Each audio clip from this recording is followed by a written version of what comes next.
speak about co-parenting when it comes to finances, especially when one of the co-parents is financially unreliable. What happens to the reliable parent? How exactly do they, go about their finances as a single parent in that particular instance, but also how do they include and go through the process of co-parenting in this regard? We'll be chatting to Eunice Sibiya, who's an independent financial educator, in today's final hour. Good morning, Benji. Good morning. Thank you for joining us. We're going to be moving until midday Central African time. Move with us until that time on our socials. Remember, at Channel Africa 1 is that handle. I will call it the magic handle because that's how you get in touch with us. That's how you stay in close proximity to Channel Africa. Thank you for joining us. So you can join us on X. You can join us there on Facebook. You can join us on all these social media platforms like Instagram, like Thread. We are everywhere, including TikTok. So do become part of the Channel Africa family. Africa Update on Channel Africa with Lulu Kabu. Mozambique's opposition leader Venancio Mondlane has been charged with incitement to terrorism and disobedience. He faces a total of 5 charges. The charges relate to post-election violence that left hundreds of people dead. What punishment is he looking at? The most severe charges are 2. One is incitement for terrorism, and also is being charged for mobilizing people for terrorism during the protests. These charges are really serious and severe. If he is condemned, is found guilty, he could serve 10 years plus years in jail, meaning that he would be banned from political participation, mainly for the 2028 and 2029 electoral cycle. The director of CDD, the Center for Democracy and Development, Adriano Novunga. Africa Update with Lulu Kabu, 12 to 1 p.m. Central African Time.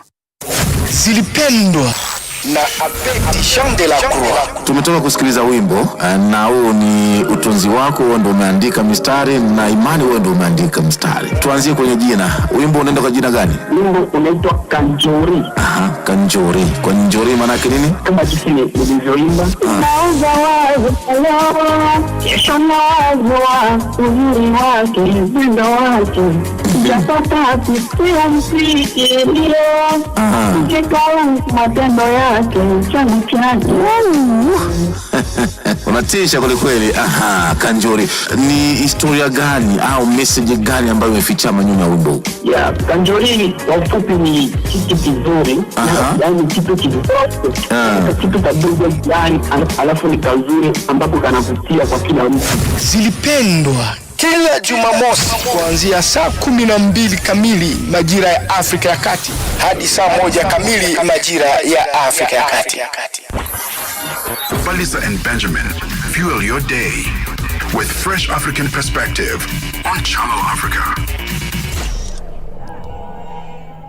Life is a constant discovery and rediscovery, and throughout our lives we are finding out different things about ourselves. There are some people who are lucky enough to know certain aspects of themselves when they are younger, and so it's easier for them to adjust into different life matters. However, there are some of us who only discover parts of ourselves, in fact integral parts of ourselves, much later in life, and sometimes those parts of ourselves can reveal themselves when we are in marriages. And so imagine you are married to your partner, and one day your partner says to you, I need to speak to you, it's something serious.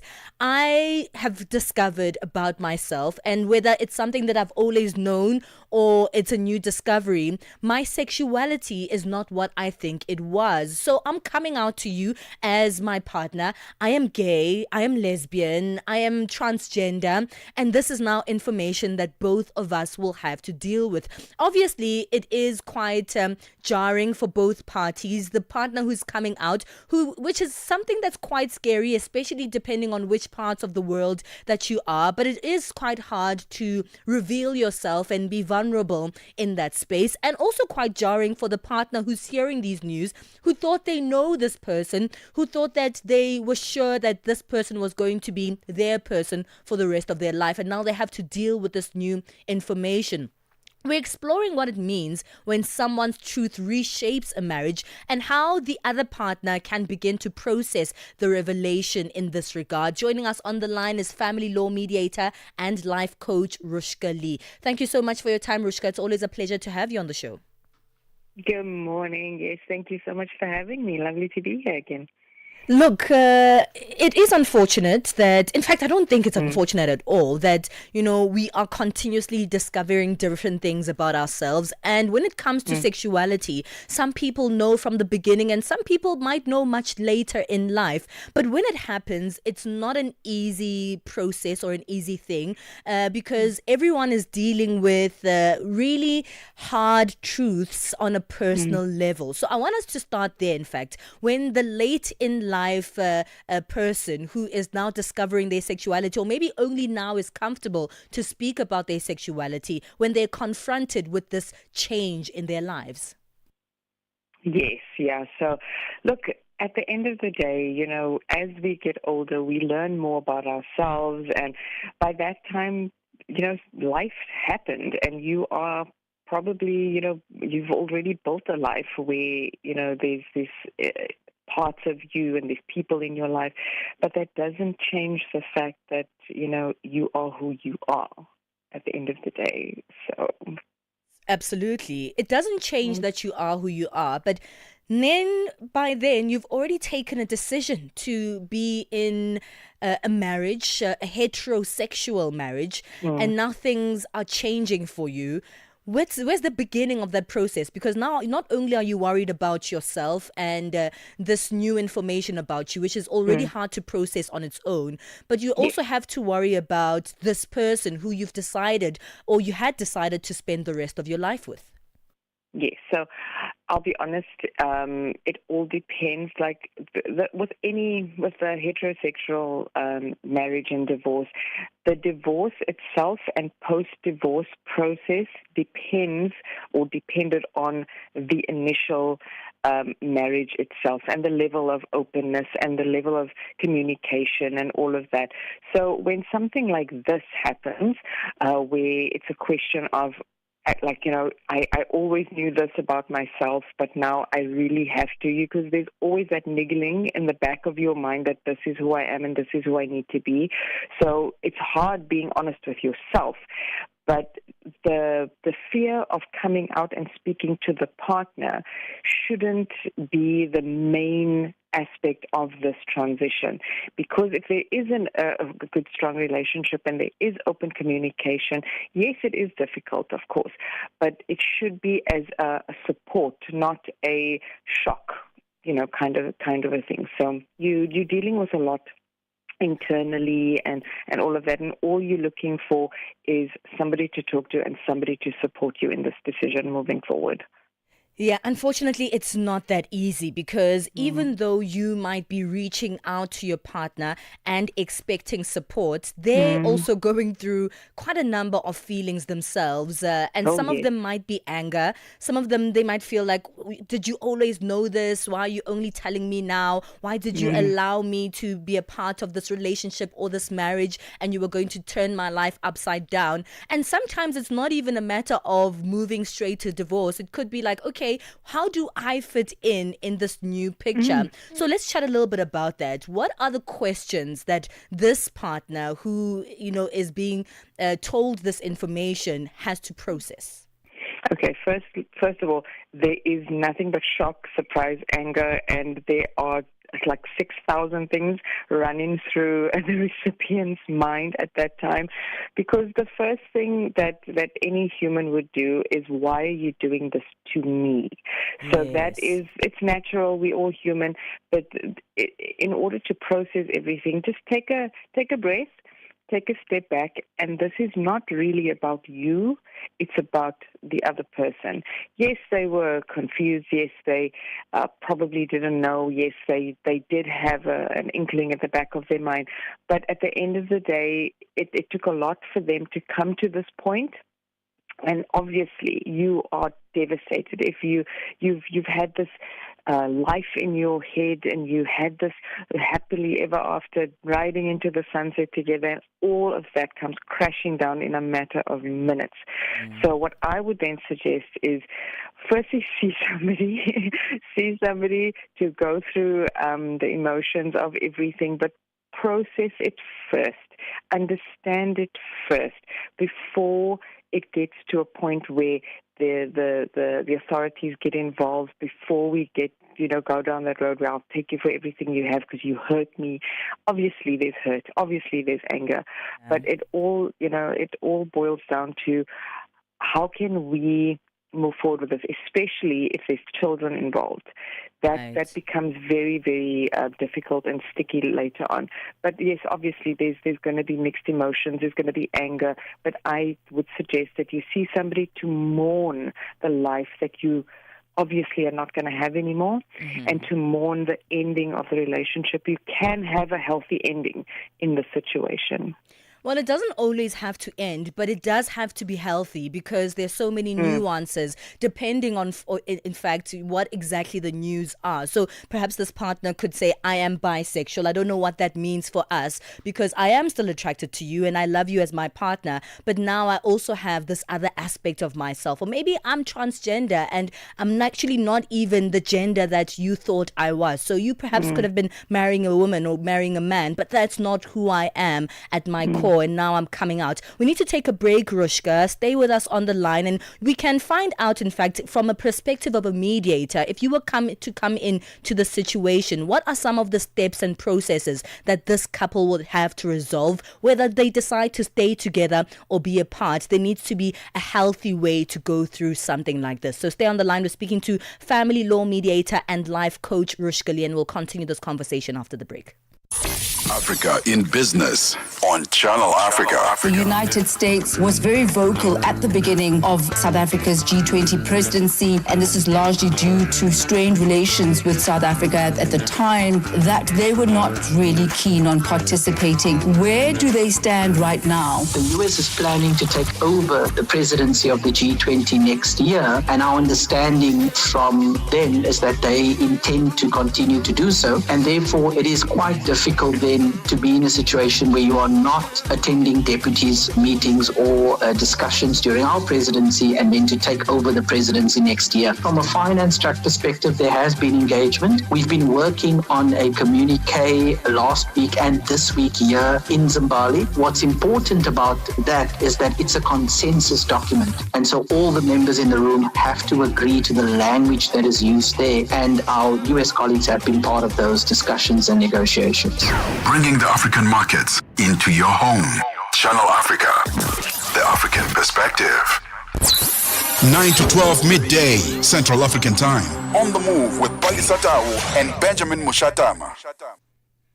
Hey, we continue this conversation as we start off our hour, as we're speaking about coming out in marriage. Maybe you feel like, hey man, I've been feeling like I'm not what I thought I was. I want to go through a particular change. And then you go to your partner and you're like, you know what, I'm actually gay. Hey, look, I'm actually lesbian.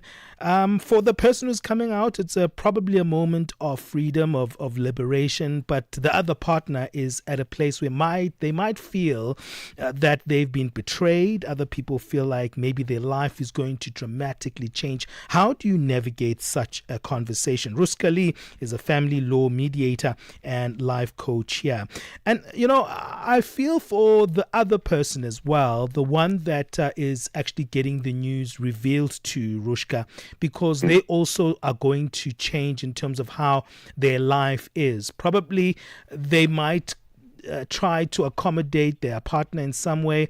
Others might be very, very angry. Other people will feel heavily betrayed. But it is a moment of reckoning even for the other partner who's hearing the news. Yes, absolutely, 100%. Look, at the end of the day, on your wedding day, okay, you say your vows, you do whatever, and then you have this image in your mind about how you guys are going to grow old together with your children and where you're going to end up on retirement and all of those things. Yeah. And when somebody comes to you and says this, immediately you think, it's all over. Like, my dreams have been shattered and it's all because of you. But, it doesn't necessarily have to be that way. Look, when we're handling from a legal aspect in terms of a marriage, whether there's kids or not, doesn't matter.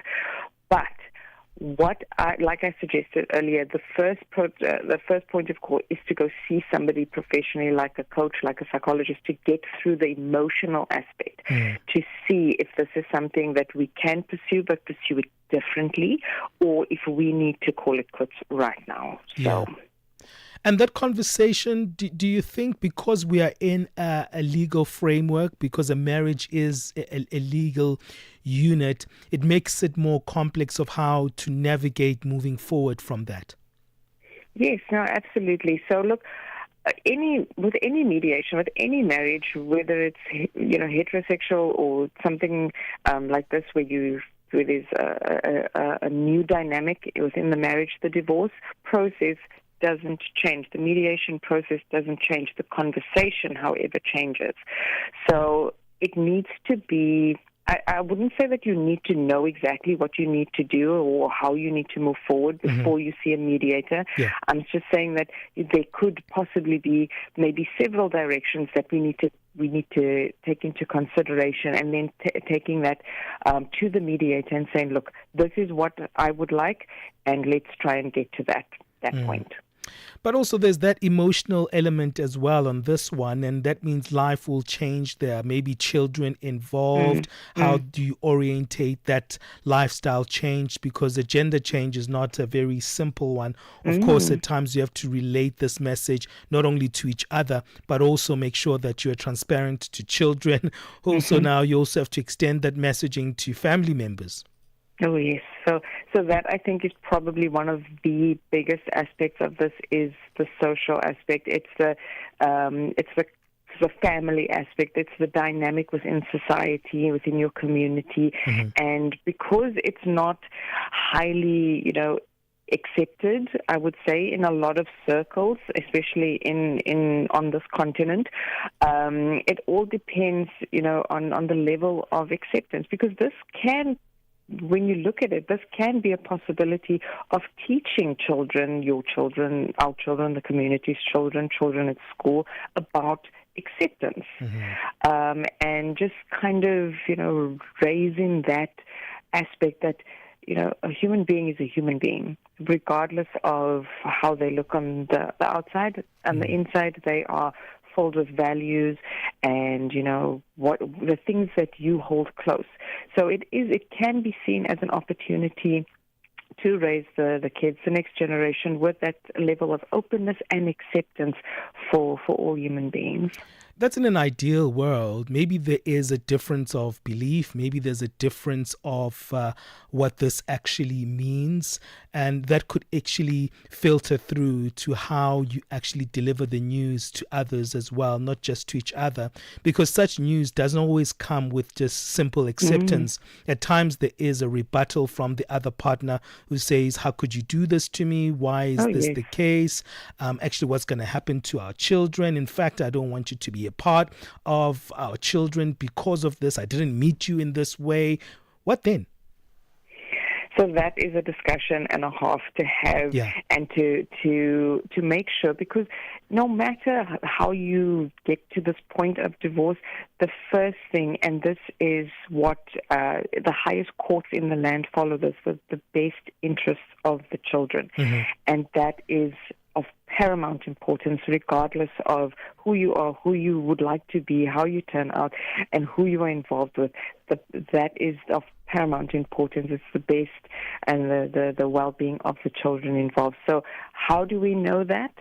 Is by knowing your child, and by knowing and understanding and having that open discussion of it. We agreed on the day that we said I do's. We agreed that we were going to raise the children in this way, and this is the values, and this is the system that we were going to use. And if whatever happens contradicts that, that is a bigger conversation that needs to be had, but does need to be had.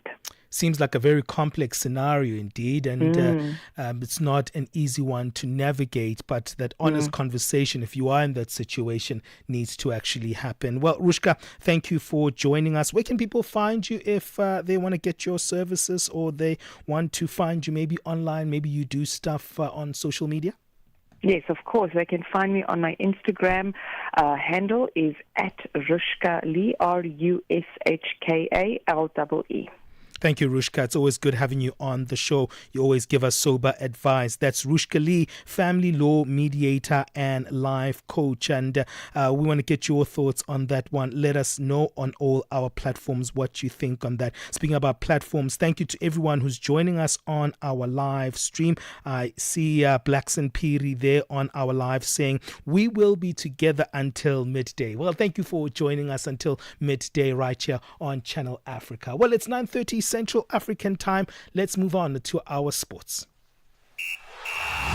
Sports on Channel Africa. The African perspective. And a very good morning from the sports desk. I am Musibu Di Makura with your latest sports news at the Sawa. So South Africa's national women's football team Banyana arrived home on Monday night from just the concluded Women's Africa Cup of Nations tournament in Morocco. Banyana, by the way, failing to defend their title, finishing in 4th position, coming home empty-handed at the Continental Showpiece, or rather from the Continental Showpiece. In addressing the media last night, Dr. Desiree Ellis, the head coach of the side, spoke about just how teams have improved vastly on the African continent. A lot of teams came there. Teams that we played last year were obviously better. A lot of teams are not, like I said in the past, you can't underestimate anyone anymore, which we did not. As the defending champions, we knew that every game we were going to play was going to be a cup final, and it was that. And I think, we gave as best as we could. And sometimes when a team just does something better than you have to acknowledge that as well. Meanwhile, South Africa's Deputy Minister of Sports, Arts and Culture, Peace Mabe, says she's disheartened that most football supporters were not present to welcome the women's national football team back home after finishing in that 4th position at the Women's Africa Cup of Nations tournament. Because the girls, they need motivation, they need love, they need support. Whereas that one of their players got injured, and badly injured as well. So if South Africans are not here to cheer them up, it is very sad. It's a very sad day indeed for them and for their families as well, because they have sacrificed to go and carry the South African flag. All right, staying on the continent, 2-time champions Morocco have become the first team to arrive for the 2024 Total Energies CAF African Nations Championship tournament, setting, of course, the tone of what promises to be an electrifying tournament co-hosted by Kenya, Tanzania, as well as Uganda. The Atlas Lions landed at the Jomo Kenyatta International Airport in Nairobi on Monday, receiving a vibrant East African welcome, complete with traditional dances as well as music. The North African giants, aiming to become the first country to win the Chan title 3 times, are wasting no time in getting acclimatized as they begin their final preparations for this tournament opener. So Morocco's early arrival also signals intent as the 2-time winners look to dominate Group A, which includes the host nation Kenya, the Democratic Republic of Congo, Angola, as well as Zambia. So Morocco will begin their campaign this coming Sunday against Angola at the Nyayo National Stadium.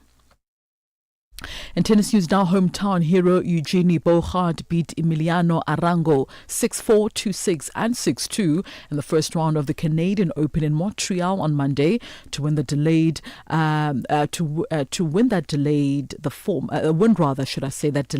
former world number 5's retirement. So Bochart announced earlier on this month that she would walk away from the sport after the tournament, but also added a condition to that plan in the wake of a thrilling victory in front of a packed crowd. So playing in her only second singles match of the year, the Canadian blasted a forehand winner to take the first set, but the Colombian opponent turned the tables in the second set amidst a cascade of unforced errors from her opponent. However, Bochart broke for a 3-1 lead in the decider and hampered a swinging volley to extend the advantage to 4-1. The 31-year-old wildcard put her hands on her head and then on her heart after securing a victory country to set up a second round meeting with 17th-seeded Belinda Bencic of Switzerland. Meanwhile, Brit Emma Raducanu beat a good friend of hers, Elena Gabriela Rus of Romania, 6-2 and 6-4, and will face off with Peyton Stearns of the USA in the next round for a place in the round 3 of this competition. And finally, Japan's Naomi Osaka, a 4-time Grand Slam singles champion, will work with Polish coach Tomasz Wiktorowski on the trial basis after splitting with Patrick Moratoglu after less than a year together. Osaka announced the parting of the Frenchman, a former coach of Serena Williams, on social media on Monday before defeating Canadian qualifier Arena Arisnet 6-4 and 6-2 in just 76 minutes in the first round of the WTA Canadian Open in Montreal. Osaka, ranked 49th in the world, began working with the Polish coach in Canada, helping her reach the Wimbledon final and then the world number 2 ranking back in July of 2012. Now, Wiktorowski, who coached Poland's Iga Świątek from late 2021 until last October, a run where she won 4 of her 6 Grand Slam singles titles before adding her most recent at Wimbledon earlier on this month. Osaka will next face off with 13th seed Ludmila Samsonova in the second round of the Montreal Open. So it's 9:35 a.m. Central African Time. That's a wrap of your sports news this hour. For any sports stories you'd like to share with us, simply send us an email to newsroom@channelafrica.co.za or call us on +27 11714 4459. For Channel Africa Sport, I am Mosibudi Makura. Sports on Channel Africa. The African Perspective. Africa Update on Channel Africa with Lulu Kabu. The situation in northern Mozambique's Cabo Delgado province continues to deteriorate, with fresh reports revealing a sharp rise in child abductions and mass displacements. What needs to be done to address the root causes of the conflict in your view? And especially just considering that resources are at the center of all of this. This has now been going on since the end of 2017 in terms of the armed conflict. But the underlying factors have been in play really for generations now in the Mozambican setting, and the socio-economic drivers which have provided space for exploitation by external forces and by radicalized internal elements are really keeping a pilot light under this conflict. And the Mozambican government has struggled both in terms of its hard security response, but also in terms of its soft security and its development response to address the key drivers in play. And so we are likely to see a continuation of this kind of conflict. Pierce Piju. Africa Update with Lulu Kabu, 12 to 1 p.m. Central African Time. Get set and be ready to go. On the move with Palesa and Benjamin Moshatama. Thank you, Musibudi Makura. Let's move on to our latest business news with Chanduko Ligege.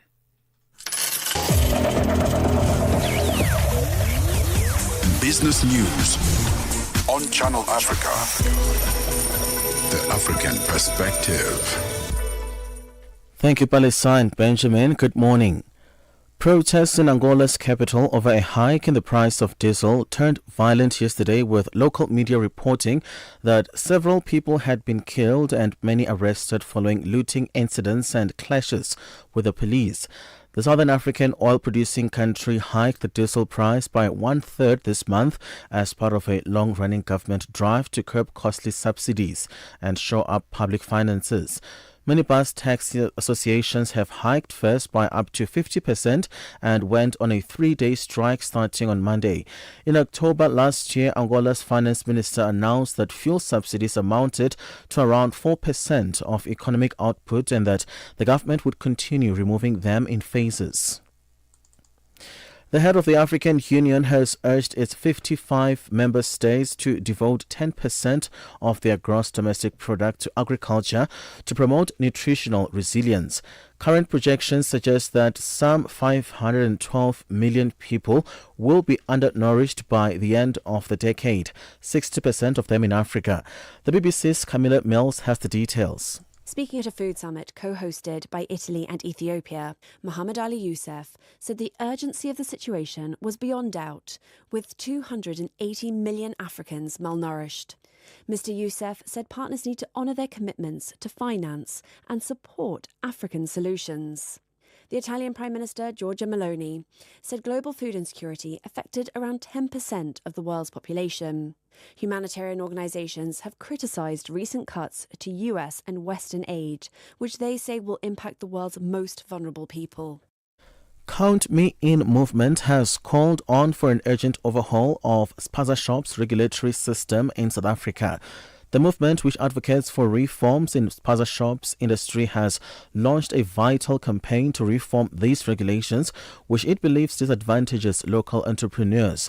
Chairperson of the movement, Swangile Mbanza, says these regulations are too strict and make it hard for spaza operators to obtain certificates, as they are required to go to more than one department, which delays the progress. You have to go with a certificate of health, you have to get the certificate of fire, you have to get the certificate of zoning, which makes it very difficult because all those departments, they have also the fees that are charged for you to comply with them, which makes it very difficult for people who are not even making any money on the operations of their spazas. So it makes it very difficult also because you have to move from one area to the next area. It seems like the very laws are still used while the way people live today is different from that time. The purpose of this red tape was to bar black people from entering into the economy or the businesses. Trade Union Solidarity says it is now looking to fly Sefer CEO Elmar Conradi for his intervention in the pilots' strike. Solidarity, which is representing the pilots, reached out to Conradi yesterday to request him to bring parties back to the negotiating table after wage negotiations deadlocked. The strike has entered a second week. The union is demanding a 10.5% salary increase, while the airline is offering 5.7%. The pilots also say their roster is unpredictable. Solidarity's Secretary General Gideon Du Plessis. We would have had a settlement, but there are so many egos involved and things, sideshows, that actually makes it difficult. So the sustainability of the company, we obviously take that into consideration. That's why we ask the CEO. We understand he's quite a skillful negotiator, Elmar Conradi, and a more reasonable person to deal with. So we want him to start to get involved. And then we have a settlement, as simple as that. Australia will expand the volume of solar and wind projects it underwrites in the race to stabilize an aging power grid and hit a target of 82% renewable energy generation by the year 2030. Energy Minister Chris Bowen says the Capacity Investment Scheme, which is the government's flagship program to boost private investment in clean energy projects, will be expanded by 25%. This will help underwrite an additional 8 gigawatts of generation and storage projects, taking the scheme's total coverage to 40 gigawatt. Let's have a look at financial indicators at this hour. $1 in Nigeria is trading at 1,000 naira 527. Botswana 13 pula 28. Kenya the dollar is at 128 shilling 38. Zambia 23 kwacha 27. BRICS countries $1 in Brazil is at 5 real 58. Russia 80 rubles 13. India 86 rupee 63. China 7 yuan 18. South Africa 17 rand 83 cents. $1 is trading at 75 pence to the British pound and 86 to the euro. Looking at commodities, gold is at $3,312, platinum at $1,401 per ounce, the price of Brent crude oil at $69.96 a barrel. For any business stories you'd like to share with us, please send us an email to newsroom@channelafrica.co.za, or you can call us on +27 11714 4459. For Channel Africa Business, I am Chanduko Ligege.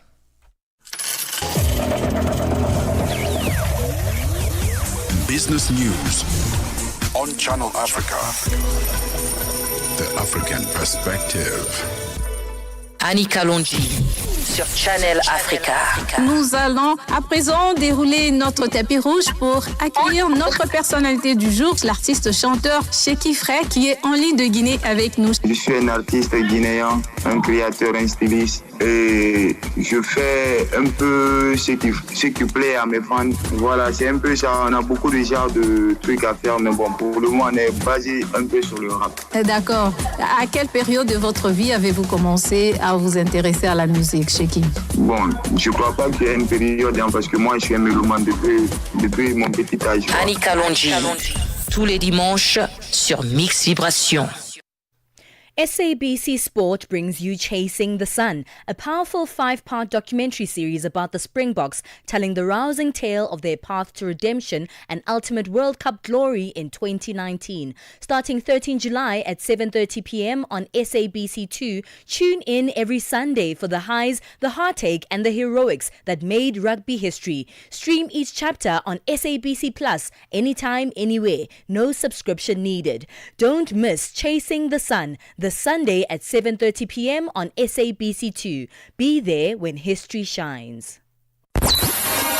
Step into the heart of the day on the move with Palesa and Benjamin. Step into the heart of the day on the move with Palesa and Benjamin.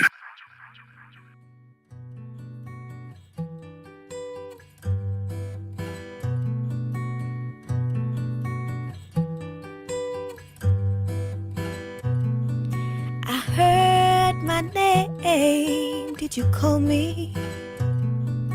Did you speak truth when you dug wounds, when you spill blood? Did you say love when you promised the Most High you won't betray? Do you love me now? Do you love me now? Do you love me now? Do you love me now?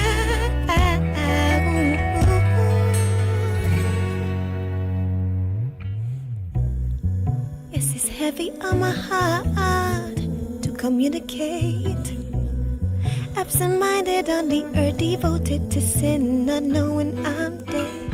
Your phrases are highly majestic. I'm amazed by your great linguistics.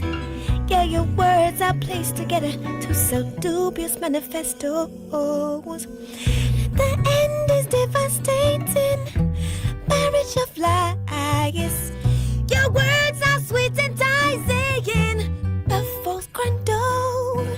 Still I go to the fountain where waters flow. Where the truth of arise, there I will go. Do you love me? Do you love? I will go.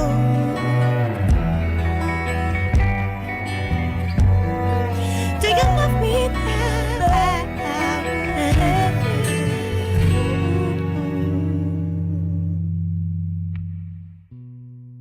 I know I've never been found. It's dark, for we are all blind. In solitude we know God. In public we don't like God. Is it destiny? Is it meant to be? Do you love me now?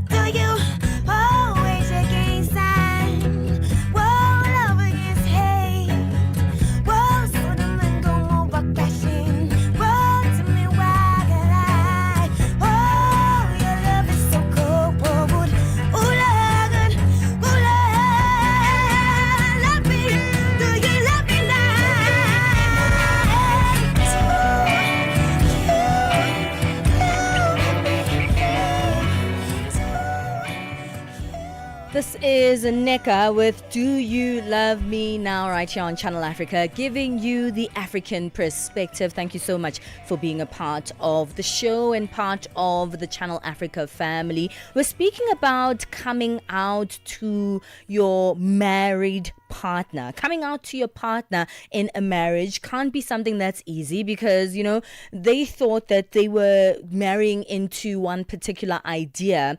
But the ideas of ourselves change all the time, and some people only get the courage to really confront who they really are much later in life. And sometimes they might have already made the decision to be married to their partner. So it was quite an insightful conversation that we had with family law mediator and life coach Rushka Lee. And I think it is important to actually bring in some professional mediation in a situation like this, because it's something that's so hard to deal with, not just for the individuals themselves, but because after the conversation within the partnership itself, you have to think about all the other factors that surround that partnership, right? The children in the marriage, if you have any, the families, your families individually, and the family that you've created together. Because after this, and whatever you have decided within your conversations together as married partners, you'd have to then move on to relay this information to other parties. And there's no pressure, I think, in that particular regard. You need to take your time to process it individually and process it in your marriage. And depending what you decide happens next, that could also be quite heavy for everyone else involved, especially if you have children there, because there has to be an explanation as well to the children on what's going on within the family structure. Not an easy conversation to have at all, I can imagine. And I think many people actually delay that conversation for many, many years, because even when the partner who's coming out sometimes has already discovered where they are, it might take them years to even get the courage to come out to their partner. So that already can be a process that can take months, years, no matter how long it may take. But whenever it is taking place, it's not going to be an easy conversation. Let us know what you think about this one. It is quite a difficult conversation indeed, but your thoughts are always welcome. And in fact, your thoughts are what we want. At Channel Africa 1, find us there on X, on TikTok, on Instagram, on YouTube, and on Facebook. But also find us on our WhatsApp line, +27 63 406 9126. It's 9:51 Central Africa time. Zochitika ndi madaphiri kamlondola wazochitika pena paliponse.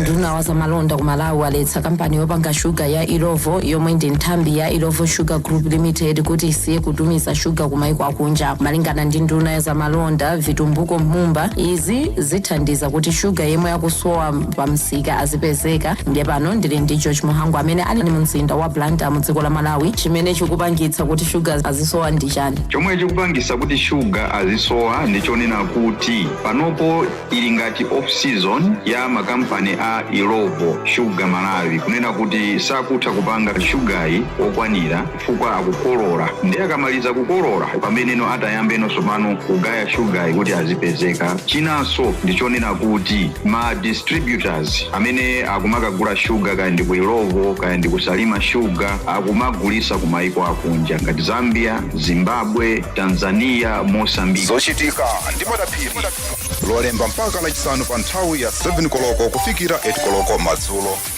pa Channel Africa. No time to waste. Be on the move with Benjamin Moshatama and Palesa.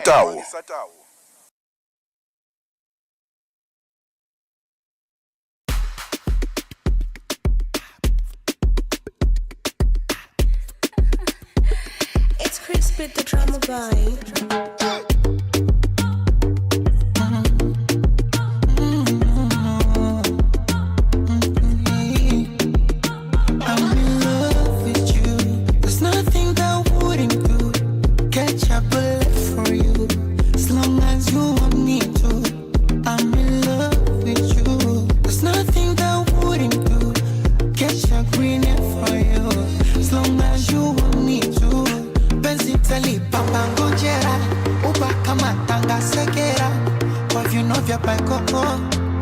Kutoka Manzabe, picha twazi twanga kisera, posti insta wanga kwa kera.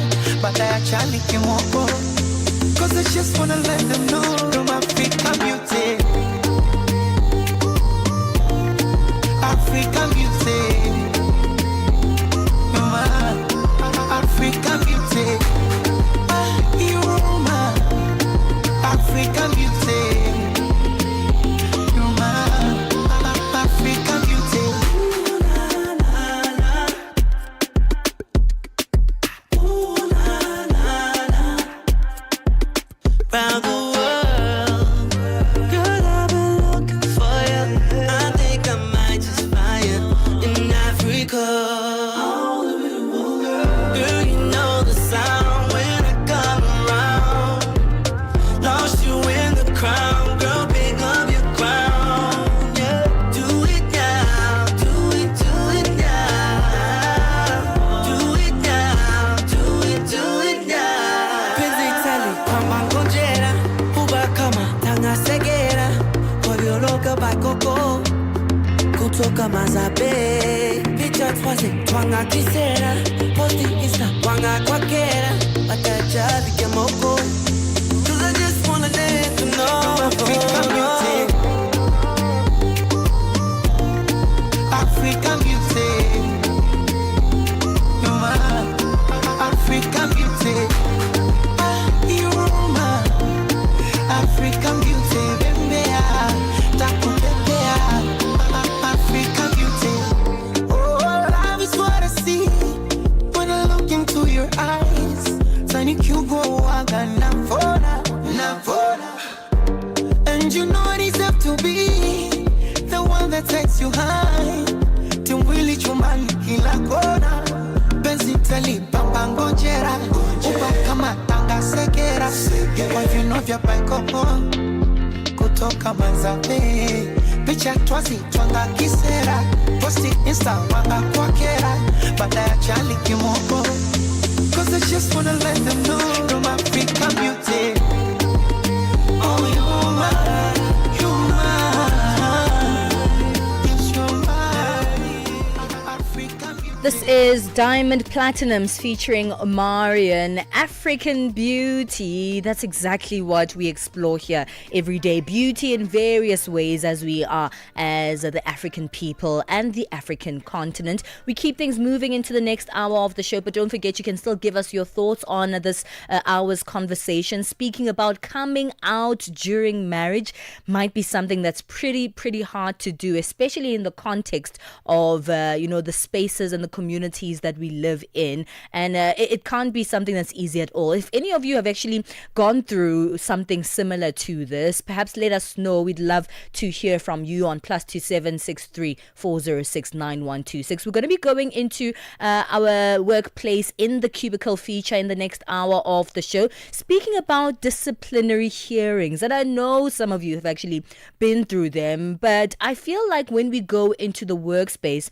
there's so many things that we actually don't know about the laws and the ways that things work within the workplace. So we're there, we're working until something goes wrong, and all of a sudden you find yourself in a space where you have to go through the processes that they've asked you to do, but you don't know enough about these processes to protect yourself. And many of us think, well, the company itself are going to be protecting themselves. HR is going to be involved. Law segments of the workplace are going to be involved. But what's protecting you? Do you know enough about disciplinary hearings? We're finding out in the next hour of the show, breaking down the basics of these processes, but also finding out how you can approach these particular processes constructively. Wait for us for that one in the next hour of the show. So do that, of course, at Channel Africa 1. You can find us on our various social media platforms. We are live on our Facebook. We are live on our YouTube pages. Find us on Facebook, simply Channel Africa. That's what you can type in the search button. You'll see what we're up to here in our Channel Africa studios. And of course, we're also live on YouTube at Channel Africa 1 is where you can find us there. And you can be just like Blackson Piri, who is watching our live on Facebook, who says they'll be together with us until 12 p.m. And of course, you can let us know where you are tuned in from. We love to hear from you at every moment of the show, and of course every moment of this family and this broadcast on Channel Africa. So let's take a quick break. We're about to wrap up this hour, and of course we'll come through to go into the next hour of the show. Zochitika ndi madaphiri kamlondola wa zochitika pena paliponse. Unduna wa zamalonda kumalawi waletsa kampani yopanga shuga ya Irovo yomwe ndi nthambi ya Irovo Sugar Group Limited kuti isiye kutumiza shuga kumaiko akunja. Malingana ndi nduna ya zamalonda Vitumbuko Mumba, izi zithandiza kuti shuga yemwe yakusowa pamsika azipezeka. Ndiye pano ndili ndi George Muhangu amene ali mu mzinda wa Blantyre mu dziko la Malawi. Chimene chikupangitsa kuti shuga azisowa ndi chani? Chomwe chikupangitsa kuti shuga azisowa ndichonena kuti panopo ili ngati off season ya makampani a Irovo Sugar Malawi, kunena kuti sakutha kupanga shugayi okwanira chifukwa akukolola. Ndi akamaliza kukolola pameneno atayambeno sopano kugaya shugayi kuti azipezeka. Chinanso ndichonena kuti ma distributors amene akumakagula shuga kaya ndi ku Irovo kaya ndi kusalima shuga akumagulisa kumaiko akunja ngati Zambia, Zimbabwe, Tanzania, Mozambique. Zochitika ndi madaphiri lolemba mpaka lachisanu pa nthawi ya 7 koloko kufikira 8 koloko madzulo pa Channel Africa. Get set and be ready to go. On the move with Palesa and Benjamin Moshatama. It's 10 a.m. Central Africa time. Let's get our latest news update with Nolutando Buthelezi.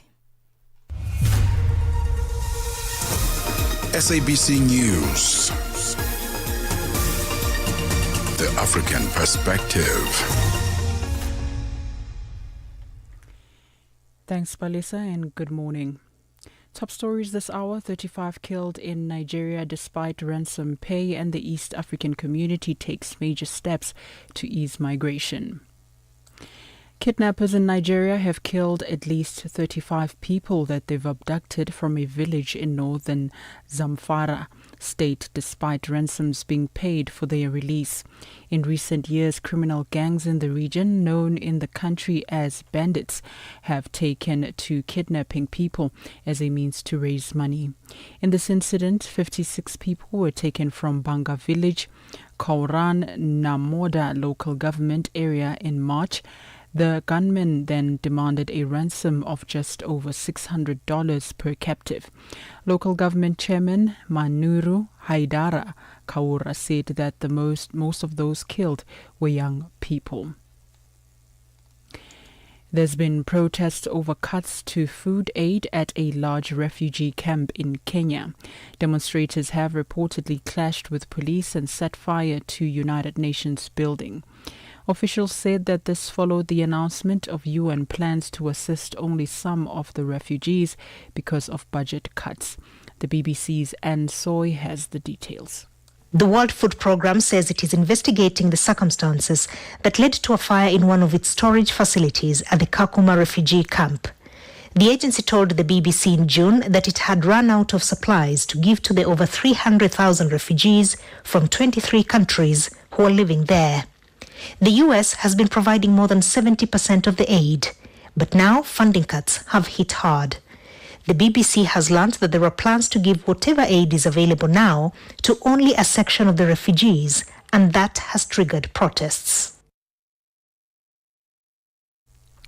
The East African community has taken major steps to ease migration, but not all member states are keeping pace.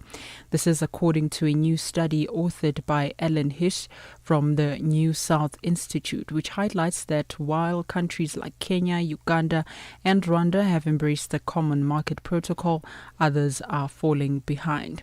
The report, titled Opening Borders for Migration in the East African Community, Progressive Yet Uneven Reform, praises the region's progress since 2010, but warns that enforcement challenges and uneven commitment could slow full integration. Several people were injured after a person opened fire inside a midtown Manhattan skyscraper housing the NFL headquarters and offices of several major financial firms. This includes private equity giant Blackstone.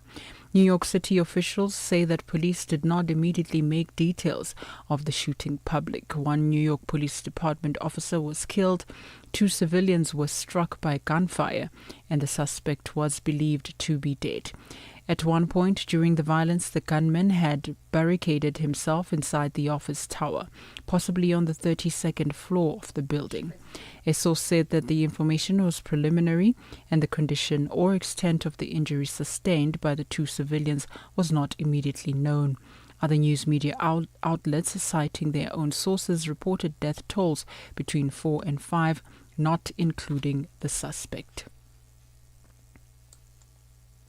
To recap the top story now, kidnappers in Nigeria have killed at least 35 people they abducted from a village in northern Zamfara state, despite ransoms being paid for their release.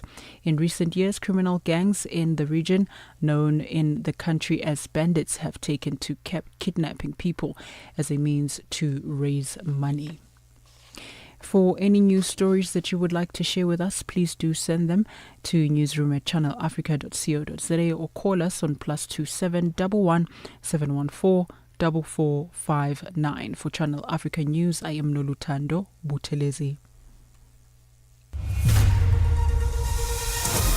SABC News. The African Perspective.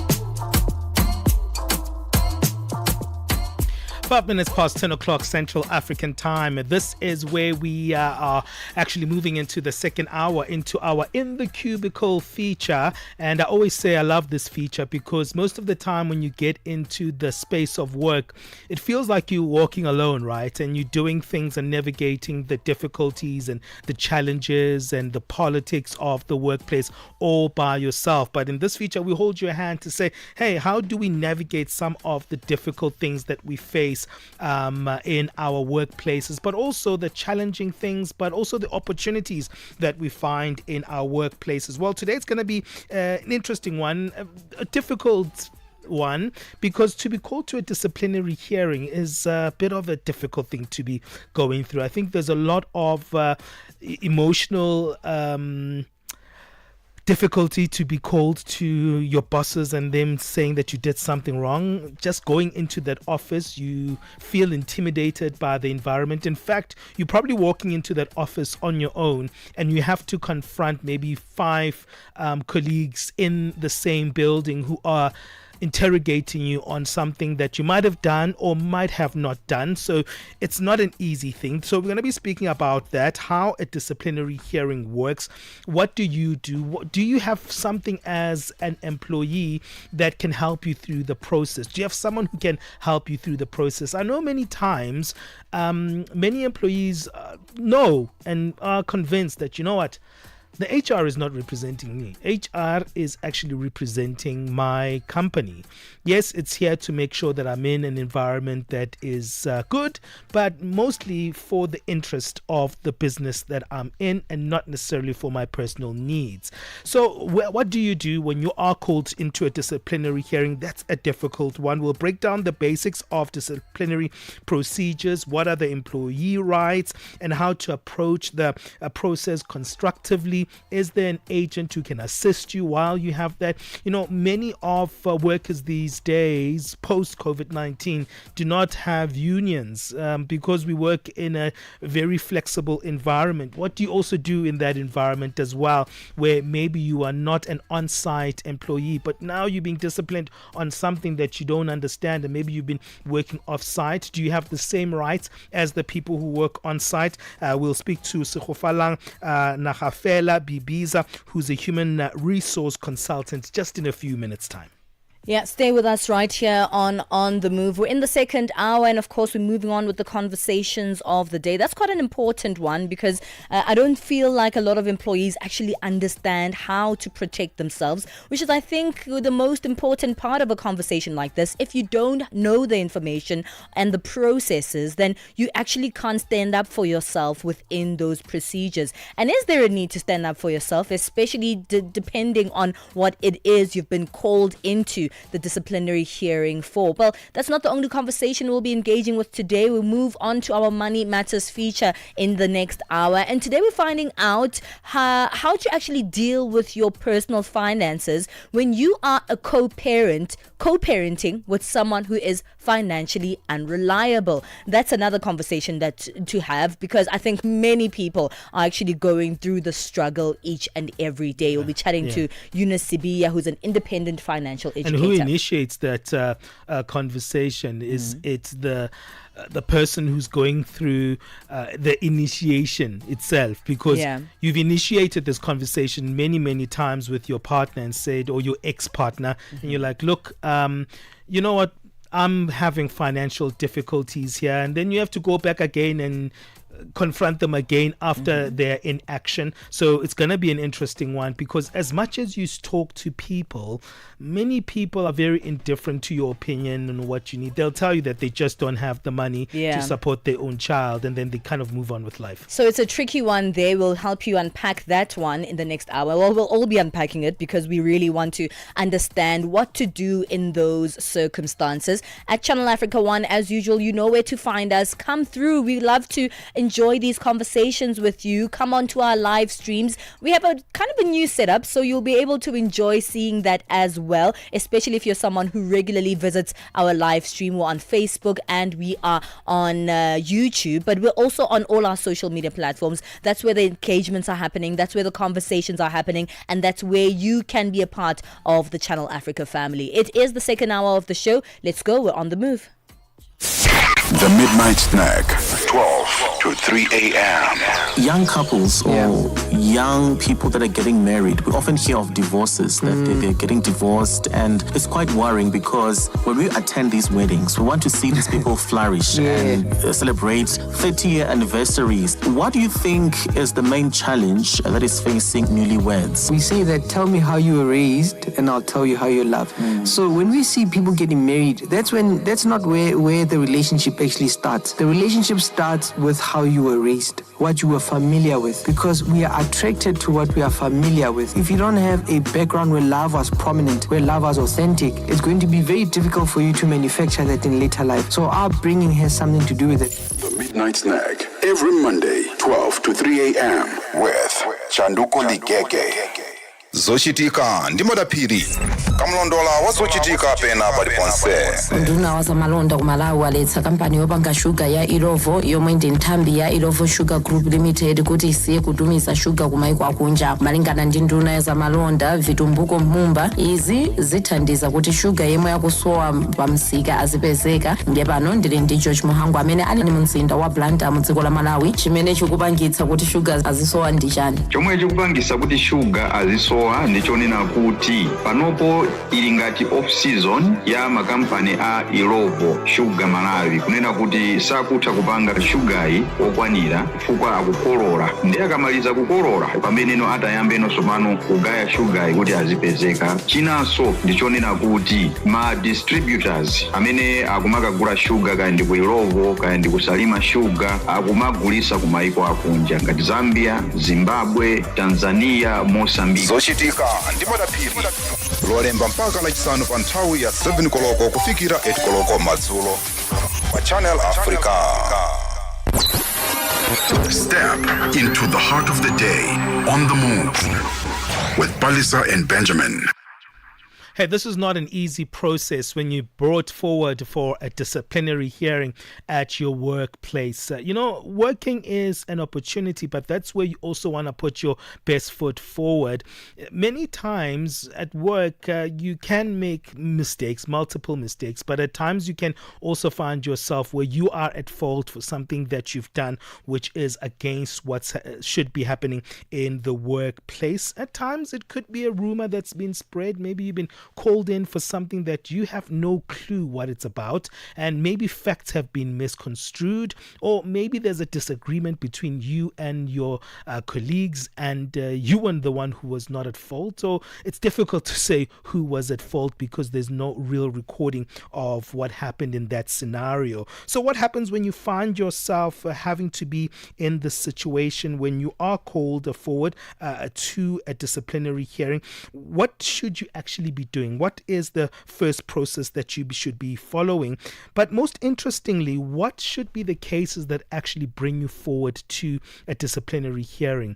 Are you brought to a disciplinary hearing for a non-issue? How do you know it's a non-issue? That's what we're talking about today. We're going to break down the basics of disciplinary procedures, what your rights are as an employee, and how to approach the process in a constructive manner. Sekgofalang joins us on the line. That's Sekgofalang Nagafela Bibiza on the line, a human resource consultant. Welcome, Sekgofalang, on the show. Hi, Benjamin. Thank you for having me. Thank you for joining us, man. Let's talk a little bit about what a disciplinary hearing is and what is the process that leads to a disciplinary hearing, because some people think you can just be called to a disciplinary hearing, but it's not that simple. I would say a disciplinary hearing is usually a procedure whereby the employer has shown you in the past, maybe several times, that there's something you're not doing right, that is against company policies and procedures. It can involve maybe vanishing from work for days, and then it becomes a habit. So at one point, they have to call you in so that you and them can come and discuss if you can still continue with your work, if you are wrong for what you did, and what are the next steps. In most cases, if you're found guilty, that is where you're going to lose your job. You know, Sekgofalang, I think even before we get to the disciplinary hearing itself, because a lot of people are called in or, notified about a disciplinary hearing, and they're like, but I didn't do anything wrong. But at the beginning of many of our employment, we've received documents, right? Documents with lots of wording and lots of pages. And just because we received the job, we're like, well, I don't actually need to know all of these things, so I'm going to skip these documents. But it's actually the intricacies of the do's and don'ts that are in those. Do you think we are acquainting ourselves enough with the information that we need to know and the do's and don'ts of our employment that may actually lead us to disciplinary hearings in the future? I always tell people that the law says ignorance of the law doesn't mean you are not guilty. So the moment you start working and they give you all these documents, it is your responsibility to make sure that you know what those papers are saying, what those policies are saying, because tomorrow people will say, you remember that paper we gave you? That is where we were telling you that if you do 1, 2, 3, then you are wrong. The only difference is, even though workplaces can have their own rules and regulations, they should also align with what the country's labor laws say, because you'll find that some companies would create certain laws that are against every labor procedure, labor law in the country. So make sure that whatever you are given at the beginning of your contract, you read, you understand, and if there's anything to ask questions about, make sure you ask questions about it. If it means going to the labor offices to ask, does this make sense? Is this okay? Is this within the legal frameworks of the country? Please do that, because it is your duty to protect yourself. It is your duty to inform yourself, because whether we like it or not, there are people out there who are going to take advantage of you. Some of them would try to find something wrong with what you did, even though you did nothing wrong, because maybe you are very close to getting your gratuity, so they don't want you to get it. So they try to coin something, and out of your ignorance, you might lose out. That's why I was asking what a disciplinary hearing is, because most of the time, the organization itself could corner you in a situation that's unfair. What are the process leading up to a disciplinary hearing? What should actually be happening? Depending on how gross your misconduct is, you need to start by warning someone, just verbal warning. You call them, you did 1, 2, 3, and according to that document we gave you when you started working here, that is against the procedures here. And then when the person does it again, that is when now you go to writing. You have to write several times before someone is called for disciplinary hearing. Because if you skip any of these stages as an employer and someone takes you to the labor office, you are going to lose a case against someone who is wrong for doing something. There are steps you need to follow. You start by talking to someone verbally, unless it's one of those those gross misconducts.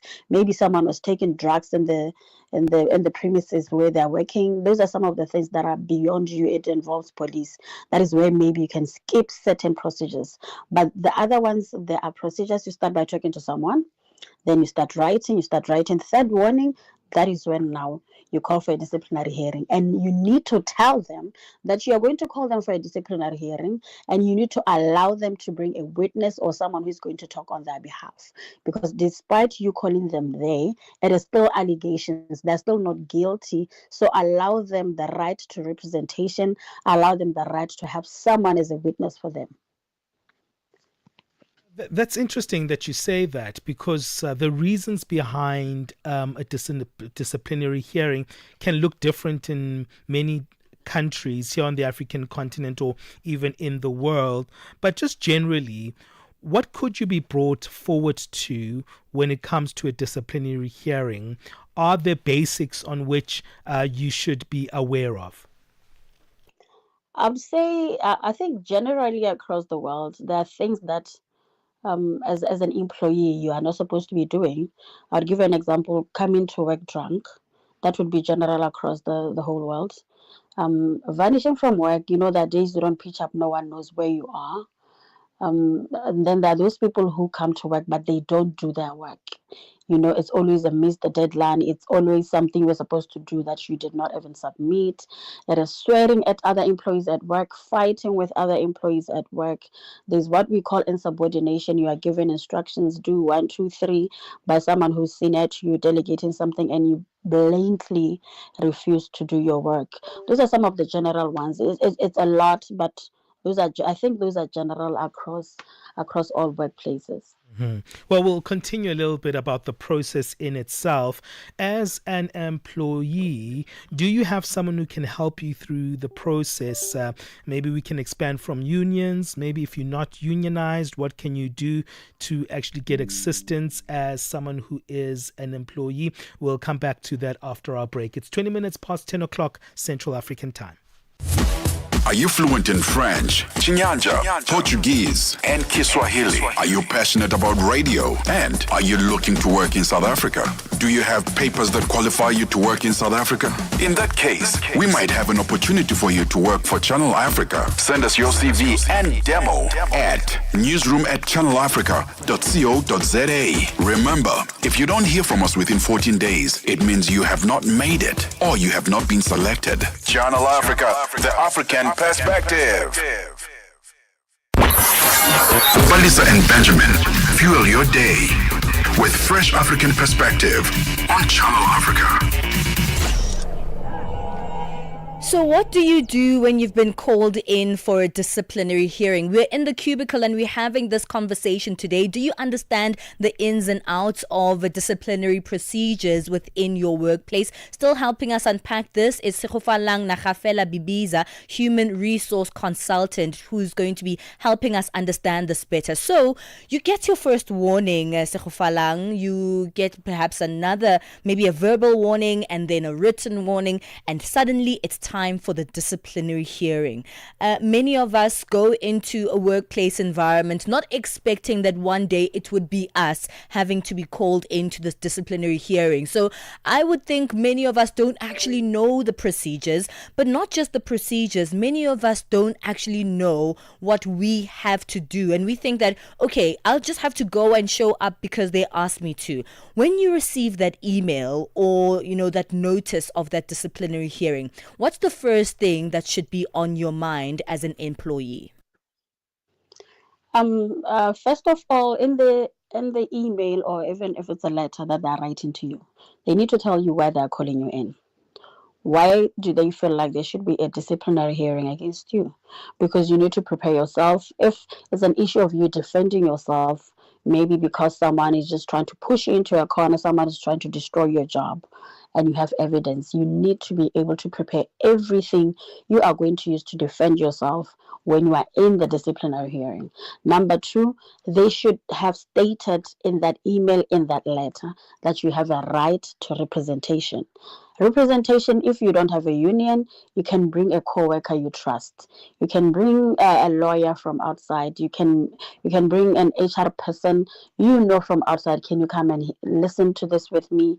Can you come and be my witness? Can you come and advise me through the whole process? So those are some of the most important things that should be written so that you can be able to prepare yourself. Even the time, they should be able to communicate the time when they expect you there, because we don't want a time whereby people have not communicated what time you're coming in. The next thing, you didn't come in time, and then they say, oh, you did not show up, so we made a decision. We made a decision that you are continuing with that, so we made a decision, we are dismissing you. So the time should be written, the venue should be written so that you don't get lost. You should be told that you have a right to representation, and they should tell you why they are calling you in. Well, let's speak about the why and the evidence, because that was step one, right? You said make sure that you have evidence. There's this thing that many people, especially young people who are only starting out in the workplace, don't understand. How exactly do you collect and collect that particular evidence, especially if it's something that work related? Let's speak about some of us have heard about this particular term, the paper trail. When you are at work, what should you do in your work environment that assures that no matter what happens, you always have evidence to represent yourself in any circumstance? One of the biggest mistakes that when you are new to work, we make. I've been there before. I've been new before. Sometimes you come in, you are new. You are trying to be good before your bosses. You want to look like a good employee. So whatever you're told to do, you do without even asking questions. And then you'll find that one day someone is going to make you do something that is not okay, but it was a verbal instruction. You did it. When audits come, you are the one with the dirty hands. The person who told you to do that is nowhere to be found.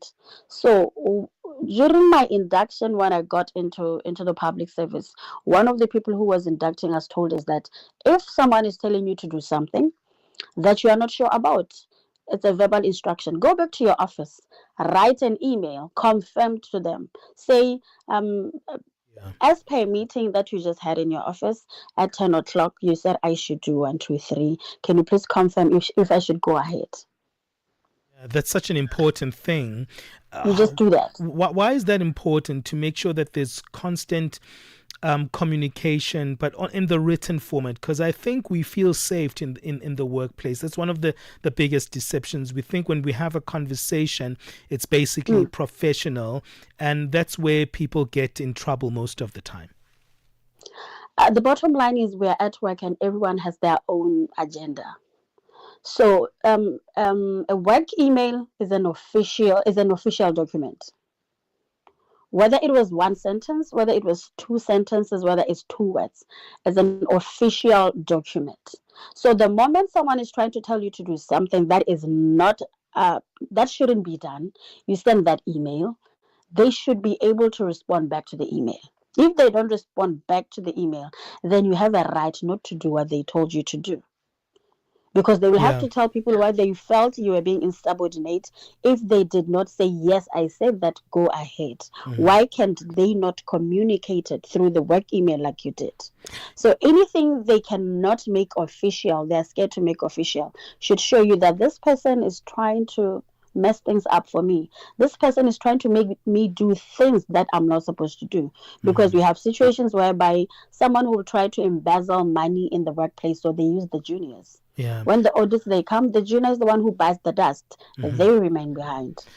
Yeah, and there's situations where it's difficult to put something on a paper trail, right? Maybe it is a verbal conversation that has taken place. Maybe it is something that is of a sexual nature. Maybe you were touched in a particular way. You can't really put that down in a record. Maybe it was a rumor that was spread by a particular person. Maybe a conflict that happened in the toilet where there's no cameras. Those scenarios, how do you work around them? The bottom line is we are not going to be able to capture everything. There are going to be those situations whereby it's your word against someone's word. But if you can ever just find an opportunity to even record someone, please do, especially if you go to someone's office, because most of the time, someone who gets sexual with you, the ones who try to sexually harass, they will try it the first time. If there's no noise, they will do it again. So the next time you find yourself in the same space as that person, whether they call you to their office, they say they want to talk to you about something, try to record that somehow. I know sometimes they will try to use that against you, that you were recording them against their will, but you know what? If it means getting evidence, try to get it. But the unfortunate thing is most of the time you're caught off guard, you're not prepared. You go into someone's office, you don't even know they're going to do that. So you go there unprepared. You are trusting the authority before you. I see. So you bring in your evidence, Sekgofalang. Let's say, all the information that you spoke to us about was in the email. You go to the disciplinary hearing. You might want to represent yourself, or perhaps you've even brought in a representative or a witness who's going to come and stand with you during the procedure. Once that procedure is done, what is the next step? We are running out of time, unfortunately. So I'd like to wrap up the disciplinary procedure itself and what the possible outcomes could be. After the disciplinary procedure, they have to tell you the decision they made. And usually, let me not say usually, during the disciplinary hearing, there's usually a secretary. There has to be a secretary there, the one that is taking all the minutes, all the evidence of what was happening.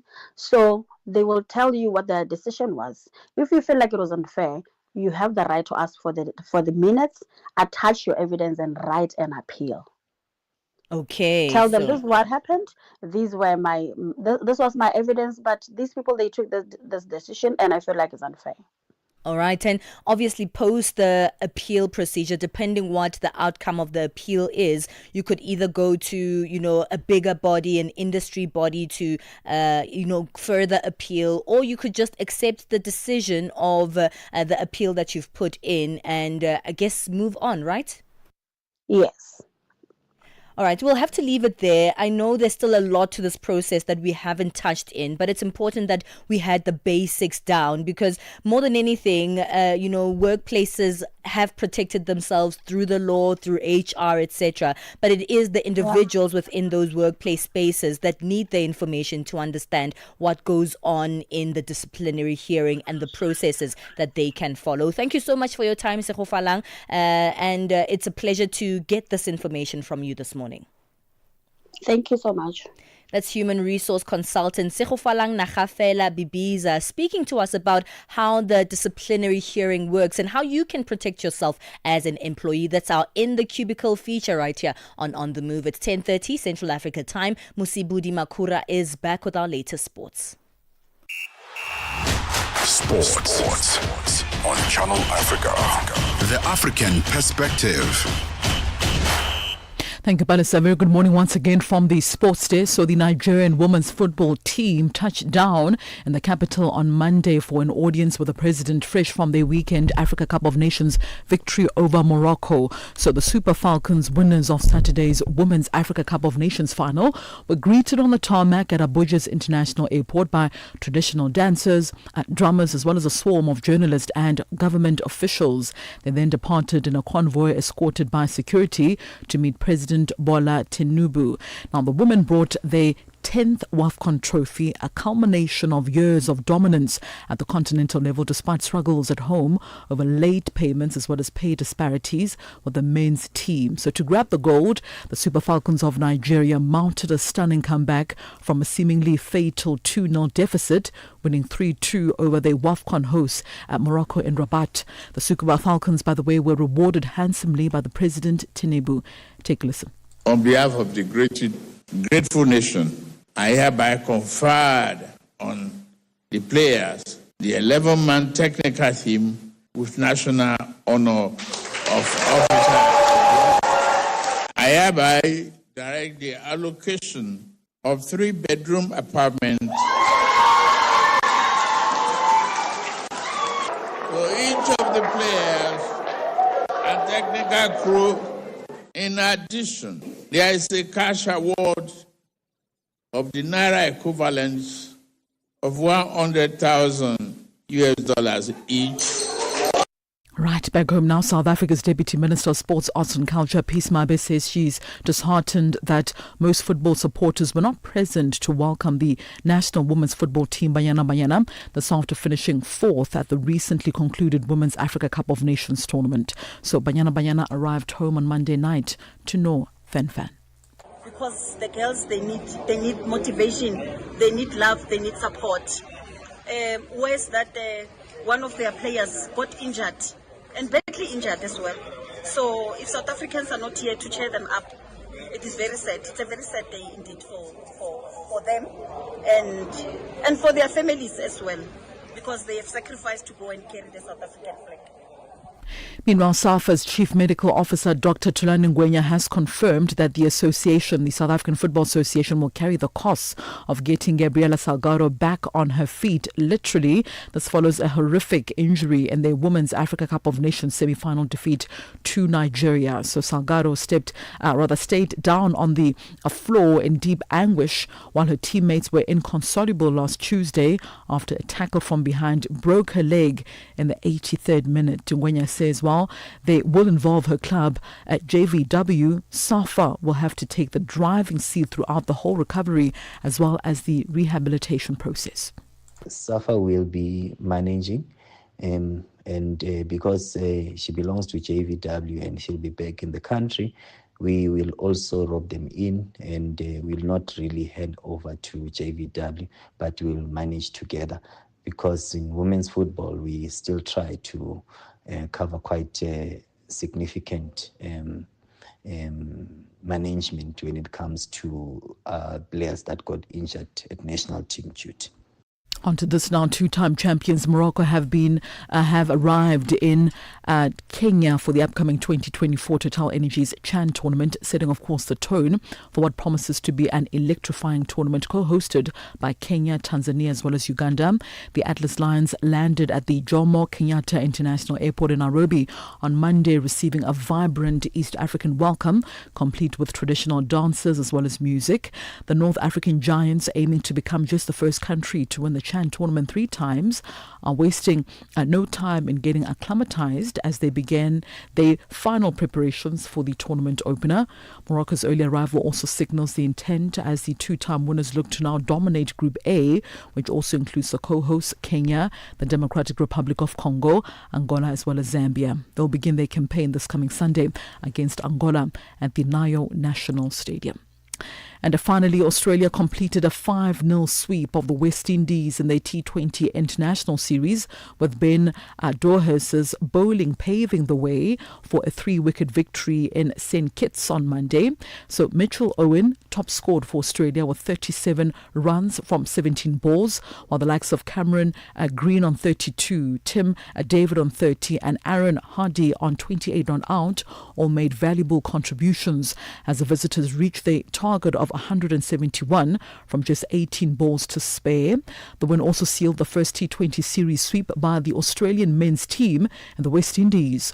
Australia's return will return home for a limited over series against South Africa that comprises of 3 T20 matches as well as 3 ODI matches, while the West Indies will return to Pakistan, or return home, should I say, where they'll face off with Pakistan in 3 T20 internationals. As a wrap from the sports desk at the Sawa. For any sports stories you'd like to share with us, send us an email to newsroom@channelafrica.co.za or call us on +27 11714 4459. It's 10:36 a.m. Central African Time for Channel Africa Sport. I am Musibudi Makura. Sports on Channel Africa. The African Perspective. Je, una jambo lolote akilini mwako? Je, una shauku kuhusu masuala muhimu? Na je, una maoni ambayo unataka yasikike? Kweli, hili jukwaa ni la kwako. Piga simu au tuandikie kwenda WhatsApp namba alama ya kujumulisha 2760552594 na tutakupigia simu. Mtangazaji wa habari zetu za Afrika Kusini mjini Johannesburg. Hivyo unaweza kuwa mshirika kwenye matangazo yetu. Sio mazungumzo tu, ni fursa yako ya kuchangia maoni yako na kushirikiana na jumuiya ya wasikilizaji wanaotamani mtazamo wako. Tufuate kwenye mitandao ya kijamii. Tembelea tovuti yetu www.channelafrica.co.za na uwe tayari kushiriki na kuchangia maoni yako kwenye Channel Africa. Channel Africa, mtazamo wa Kiafrika. On the Move, weekdays, 9 a.m. to midday. Only on Channel Africa. #On the Move. We keep things moving with our latest sports news with Chandu Golikeke.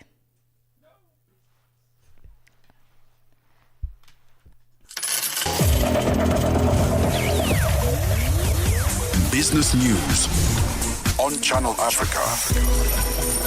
The African perspective. Thank you, Palesa. Good morning. Workers' Union Kiwusa is demanding the immediate withdrawal Metro Rail of fare increases expected from the 1st of August. The Passenger Rail Agency of South Africa, or PRASA, announced that single tickets will increase by 2 South African rand 50 cents, while return tickets will increase by between 5 rand 50 cents and 6 rands, depending on the distance travelled. Kiwusa President Mamitwe Sibeyi says the increases are expensive, especially for the working class. These increases ranging from savage 33 to 43% on daily tickets, that is increases of 2 rand 50 from 7 rand 50 to 10 rand for singles, from 14 rand to 20 rand for returns, to 16 and 25 rand increases on weekly tickets and over 100 per month for monthly tickets. This is a criminal extortion of the working class, another blow from the GNU on the living standards and betrayals of the commitments and promises of sustainable public transport as an alternative to deadly pollution, accident and chaos on the roads. The Electricity and Energy Department says South Africa's G20 presidency will benefit the country as it plans to expand its nuclear power generation capacity. South Africa's nuclear energy program has been in operation since 1984. The department will convene the third G20 Energy Transitions Working Group meeting in Sun City in the Northwest Province this week. The department is hopeful that South Africa's G20 presidency will open investment opportunities in the country's transition to renewable energy. The Deputy Director General is Zizamele Mbambo. The G20 comprises some of the most advanced countries that have got wealth, that they could find opportunities to invest in South Africa as we are dealing with issues of our economy, and we're looking into investment from different countries. So the G20 provides that platform, and also looking into the energy space, it is a perfect opportunity that the South Africa would utilize to promote our energy mix. Meanwhile, nuclear energy expert Professor Bismarck Yobeka says South Africa must form alliances with countries that have nuclear energy expertise, such as Russia, China and South Korea. Some of the arrangements may be the choice of a strategic part, which is what Egypt did with the Russian Federation, to say that we will, the producer of the technology owner will deploy the nuclear power plants in your country, but government must produce certain guarantees, such as the power purchase agreement. We'll build nuclear power plants for you, but you must commit to buying electricity from these nuclear power plants at a particular price for a particular period. That's part of your financing arrangements. In South Africa, the Democratic Alliance Party says the sale or lease of the Pretoria City Hall to the Iranian embassy could damage South Africa's international standing. This comes after reports that the Iranian embassy could be involved in plans to renovate and lease the dilapidated building. The DA's Tshwane caucus leader Celia Brink says the ANC's proximity to Iran is one of the factors that has complicated the country's relationship with the US. He says Iran is believed to have funded some of the ANC's election campaigns in the past. Brink has warned that such a deal could exacerbate tensions with the U.S. and other trading partners. The country is in a very tense relationship with the United States at present because of geopolitical changes, because of the Trump administration. And what the country should be doing is to negotiate prior to Friday, which is the deadline when those American tariffs come into place, a favorable position so that we can continue to export products made or grown in this country to U.S. markets. And if you compare our trading relationship with Iran to that of the United States, there's simply no interest to speak of there. Ratings agency Fitch says the sharp increase in U.S. trade tariffs on European Union member countries won't trigger immediate sovereign rating cut, but could compound existing pressures. One of Fitch's top sovereign analysts, Ed Parker, says the U.S.'s baseline tariff of 15% on imports from the EU was in line with assumptions the rating agency has had since March and therefore did not materially shift its economic forecasts. Nevertheless, the 15% rate is a huge increase relative to the 1.2% rate of last year. $1 in Nigeria is trading at 1,000 naira 527, Botswana 13 pula 28, Kenya the dollar is at 128 shilling 38, Zambia 23 kwacha 27. BRICS countries $1 in Brazil is at 5 trill 58, Russia 80 rubles 13, India 86 rupee 63, China 71 18, South Africa 17 rand 83 cents. $1 is 75 pence to the British pound, 86 to the euro. Commodities: gold is at $3,312, platinum at $1,401 per ounce, the price of Brent crude oil at $69.96 a barrel. That is all for now. For any business stories you'd like to share with us, please send us an email to newsroom@channelafrica.co.za, or you can call us on +27 117144459. For Channel Africa Business, I am Chanduko Ligegi.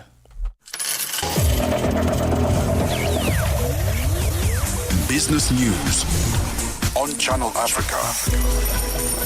The African perspective. Ahoy, matey! Captain here to help, right, boys?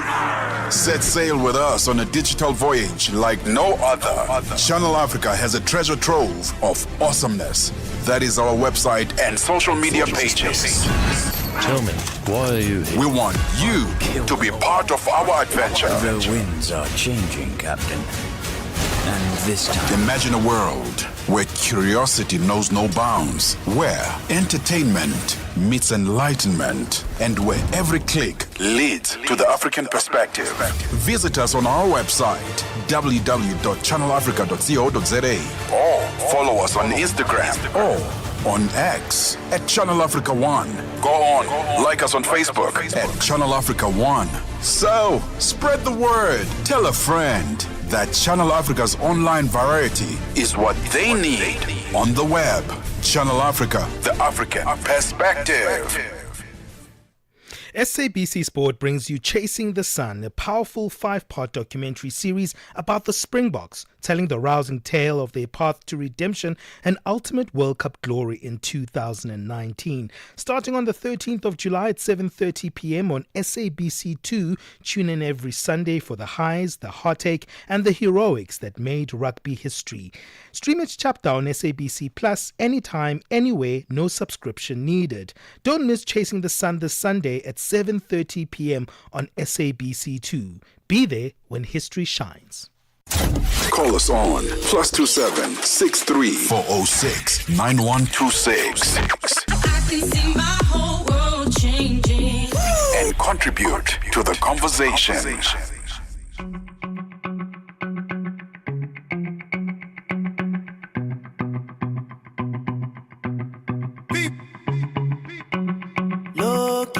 All of them done they notice. I'm not joking. All my guys them know me. Since 06 I've been writing this story. I know be OG, but if you ask them know me. I know they blow trees, only lonely me lonely. Music show.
Hey, that's a party jam, isn't it? It's been one that's been making hits all over the world for many years. It's still relevant. Bandana, Fireboy, DML, hang out with Asake there. It's 10:49 Central African time. And what do you think about that conversation, Bali, on the whole disciplinary hearings? Hey, it's tough, that one. It's really, really tough. And I think the most important part was the beginning of the conversation, because people don't really understand also what they can or cannot do in the organization. So those fine prints, those long, forms and letters and documents that they give you to say, this is what we do here in this company, we need to read. We need to read, because simply for not reading, you'll find yourself in a precarious position where you're getting the notice of disciplinary, but you're not really sure what you did, simply because it could have been a small mistake, but that was something that was, put out in those documents that says this is something that is a complete no-no in this organization. So maybe we should start there before even complaining that we don't know enough about disciplinary. If they give you documents, read them. It's important. Hey, what do you think about that process of a disciplinary hearing? Have you ever been one? Did you find yourself in a situation where it was difficult to even lay down your case, or do you feel like, you were not heard in that process? Give us your thoughts on our WhatsApp number, +2763 406 9126. That's where you can text us or voice note us. So hang on with us on our social media at Channel Africa 1. We are on Facebook, we are on X. Would like to hear your thoughts on that one. Annika Longi sur Channel Africa. Nous allons à présent dérouler notre tapis rouge pour accueillir notre personnalité du jour, l'artiste chanteur Sheki Frey, qui est en ligne de Guinée avec nous. Je suis un artiste guinéen, un créateur, un styliste, et je fais un peu ce qui plaît à mes fans. Voilà, c'est un peu ça. On a beaucoup de genres de trucs à faire, mais bon, pour le moment, on est basé un peu sur le rap. D'accord. À quelle période de votre vie avez-vous commencé à vous intéresser à la musique, Sheki? Bon, je crois pas qu'il y ait une période, parce que moi, je suis un mélomane depuis mon petit âge. Annika Longi, tous les dimanches sur Mix Vibration. The rhythm of Africa, the pulse of the continent. This is Channel Africa, the African perspective.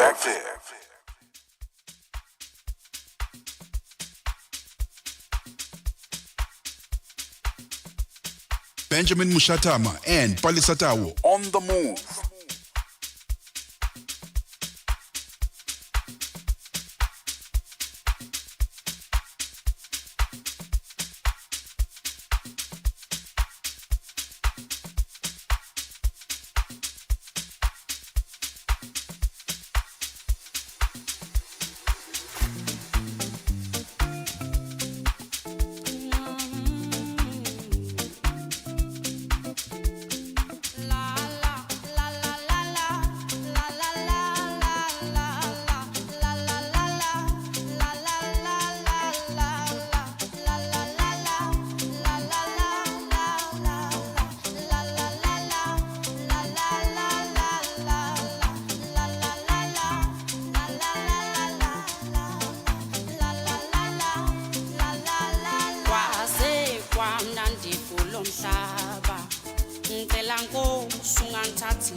kwamnandi kulomhlaba ngicela Nkosi ungangithathi sasemncane nami ngifuna ukuphuza masinyane ngibiza udali ngishade ngihlale naye kwaze kwamnandi kulomhlaba ngicela Nkosi ungangithathi ngisasemncane nami ngifuna ukuphuza masinyane ngibiza udali ngishade ngihlale naye kwase kwamnandi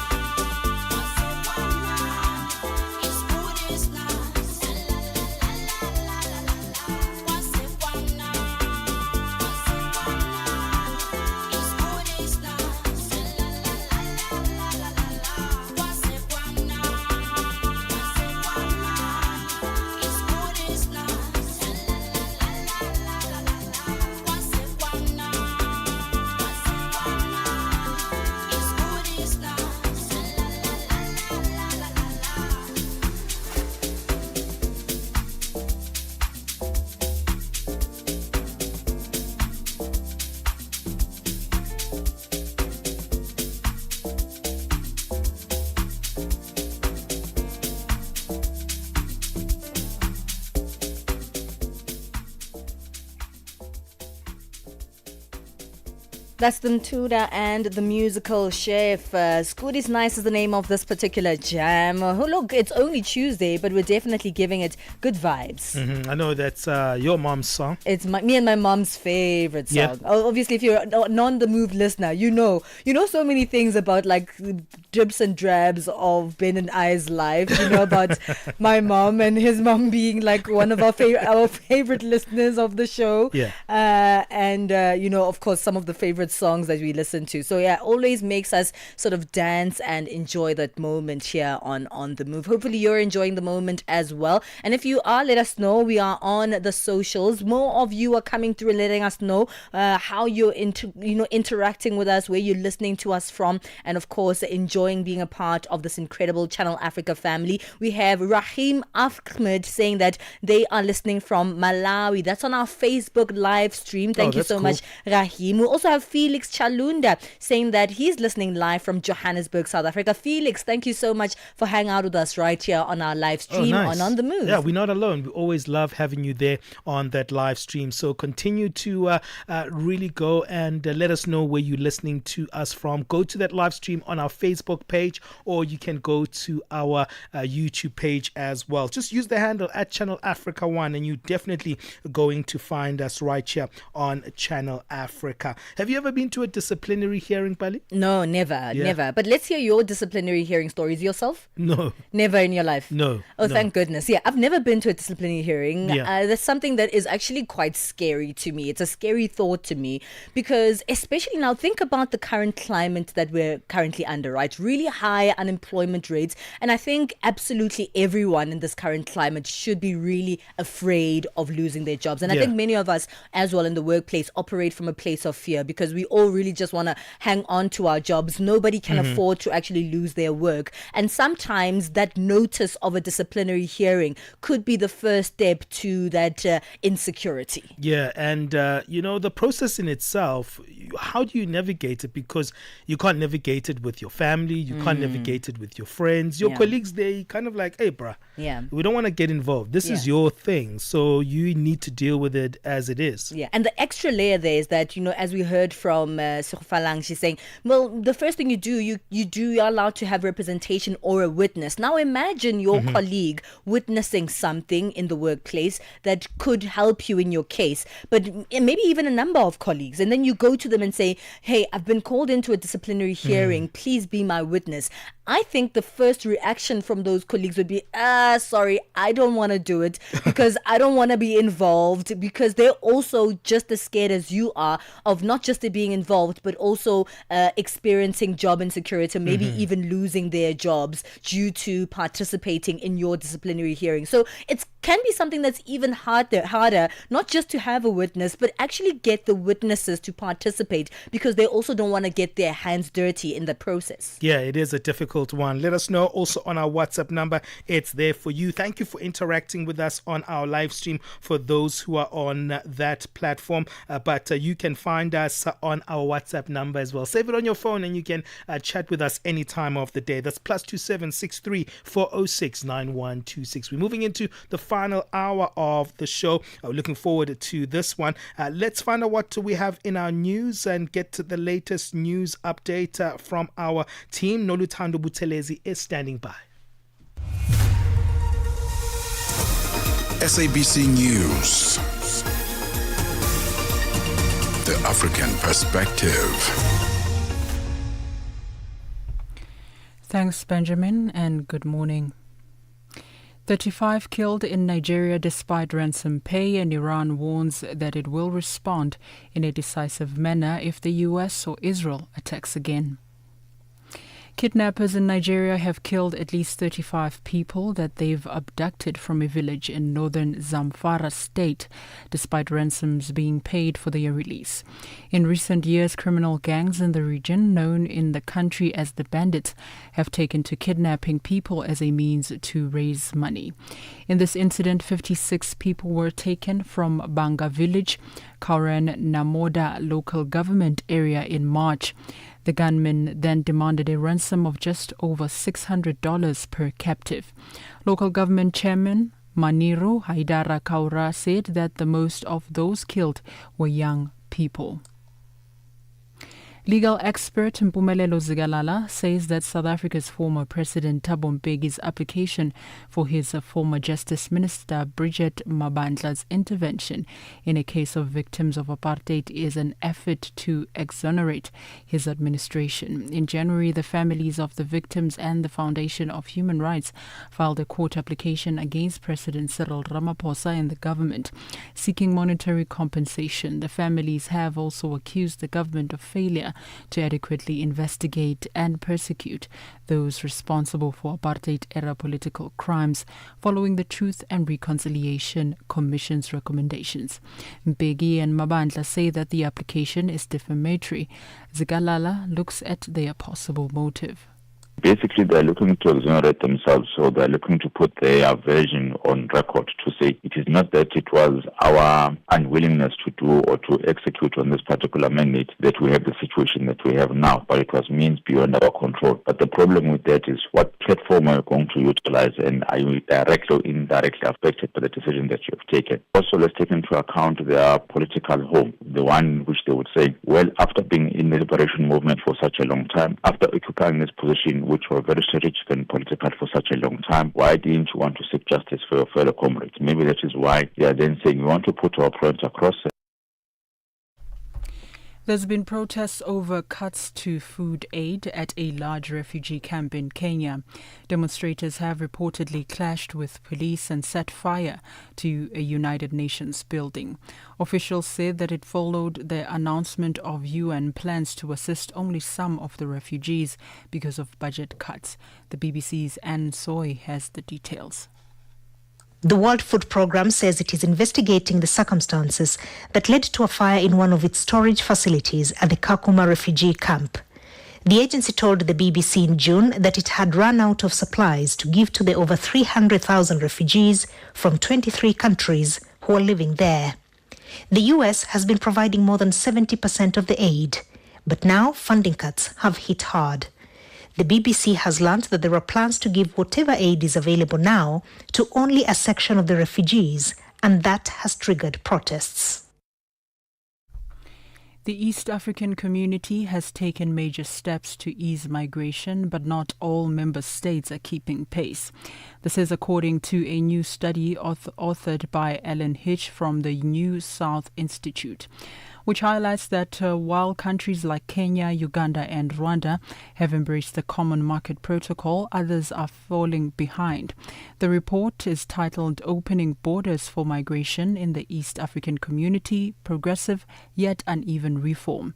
It praises the region's progress since 2010 but warns that enforcement challenges and uneven commitment could slow full integration. Iran has warned that it will respond in a more decisive manner if the US or Israel attack it again. The Iranian Foreign Minister Abbas Araghchi says that Iran will react in a manner that would be impossible to cover up. His comments come after President Trump said that if Iran restarted its nuclear program, the US would wipe it out.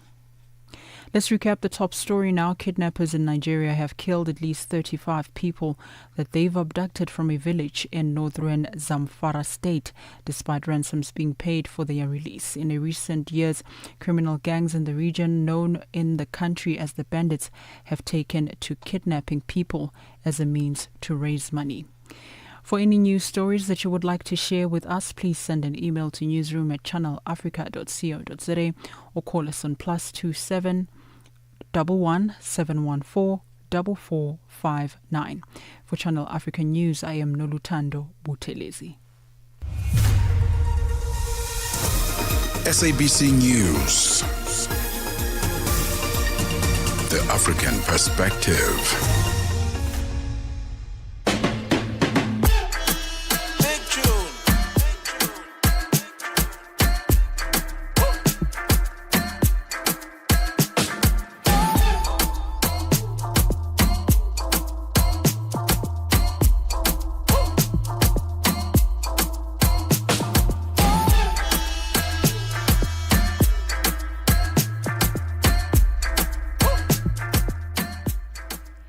Hey, it's the third hour of On the Move. We're keeping things moving, so I hope that you are tapped in, and not just by yourself. I hope that you're telling your friends, your family, your colleagues, wherever you are, to also tune in. There's so many ways to listen, and it doesn't matter where in the world you're tuned in to Channel Africa from. There's always a way for you to be a part of this family on channelafrica.co.za. That's www.channelafrica.co.za. Find us on the SABC Plus app. You can download that on any app store, so let them know, guys, it doesn't matter what kind of phone you're using, what kind of device you're on, just download the app. It's free, and of course you'll get to be part of this family and experience the shows that we have here on Channel Africa. Of course, find us as well on our audio bouquets, DSTV channel 802 and OpenView HD channel 628. It's 6 minutes past 11 Central Africa time. We're going into our Money Matters feature. That's where we speak all things money, but it's personal finances that we have a particular interest in. But today we're speaking about co-parenting. Parenting itself, we know that is really a big part of your finances, because once you have children, your money will go to them. It's not yours anymore. It's not yours anymore, because children are financially demanding. And so the hard thing is that many people can't actually hold those financial demands of having children on their own, which I guess basically you shouldn't have to if you have a co-parent or someone that you are having this particular child with. And then you get those people who just are indifferent, like they just disappear. They know they've got children everywhere, but I'll contribute later. Someone was speaking about it in a situation of the boys. Those guys, they'll just disappear for years and years and years and years and come back when you're getting 21 married or 22. And they're like, the lobola must come to me. This is my daughter. Like, since when? Exactly. That's what we were saying. Or during the graduation, I want to take pictures next to the graduate. But you haven't contributed to the education itself, eh? It happens all the time. It does happen all the time, and it is quite unfortunate in that instance, because parents should all hold the responsibility of being with a child. But if the parents are no longer together, there needs to be a form of communication that takes place on how the raising of this child is actually going to look. But unfortunately, we find that it happens so commonly that one of those parents are financially unreliable, and that does not mean financially unstable, just unreliable in their their particular contribution to raising that particular child. But at the end of the day, the parent who is financially reliable has to still raise this child. I mean, the child can't just be saying, okay, this one is unreliable. Yeah. I'm going to be unreliable too. This kid is on their own. No, somebody must raise the child, but it has to bring in a lot of now financial thoughts and financial integration and finding out how you can stretch your particular currency to make sure that all or most of the needs of this child now are met. You must stretch a currency that's the same every month. You must stretch. You know what I mean? You must stretch. Yeah, it's So crazy. we're chatting to Eunice Sibiya, who's an independent financial educator, helping us figure out this co-parenting landscape and what to do as the parent who is, I guess, the main financial contributor in the child's life. Yeah, that's an interesting one. I was just speaking to a friend the other day, and they were like, their partner contributes when they want to. They contribute a fixed amount, and then in the next month it's like, I still have this cost, right, that you contributing to, and we agreed that this is transport money for the kid. So come on, let's make it consistent. But the fact that the cost is consistent for you as the caregiver, as the parent who's there, doesn't mean that when the other partner is outside the caregiving environment, that cost is not going to be there because they can't contribute.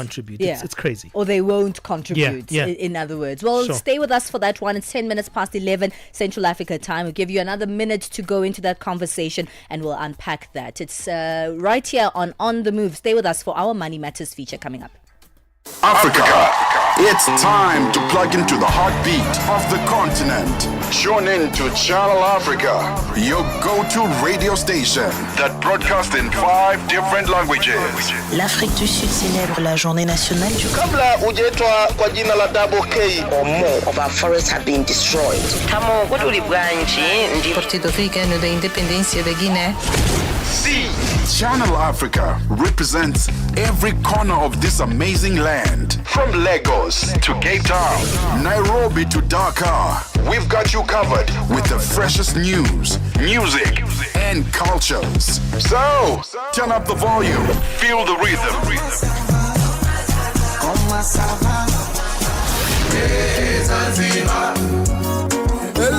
Enjoy the conversation. Channel Africa, the African perspective.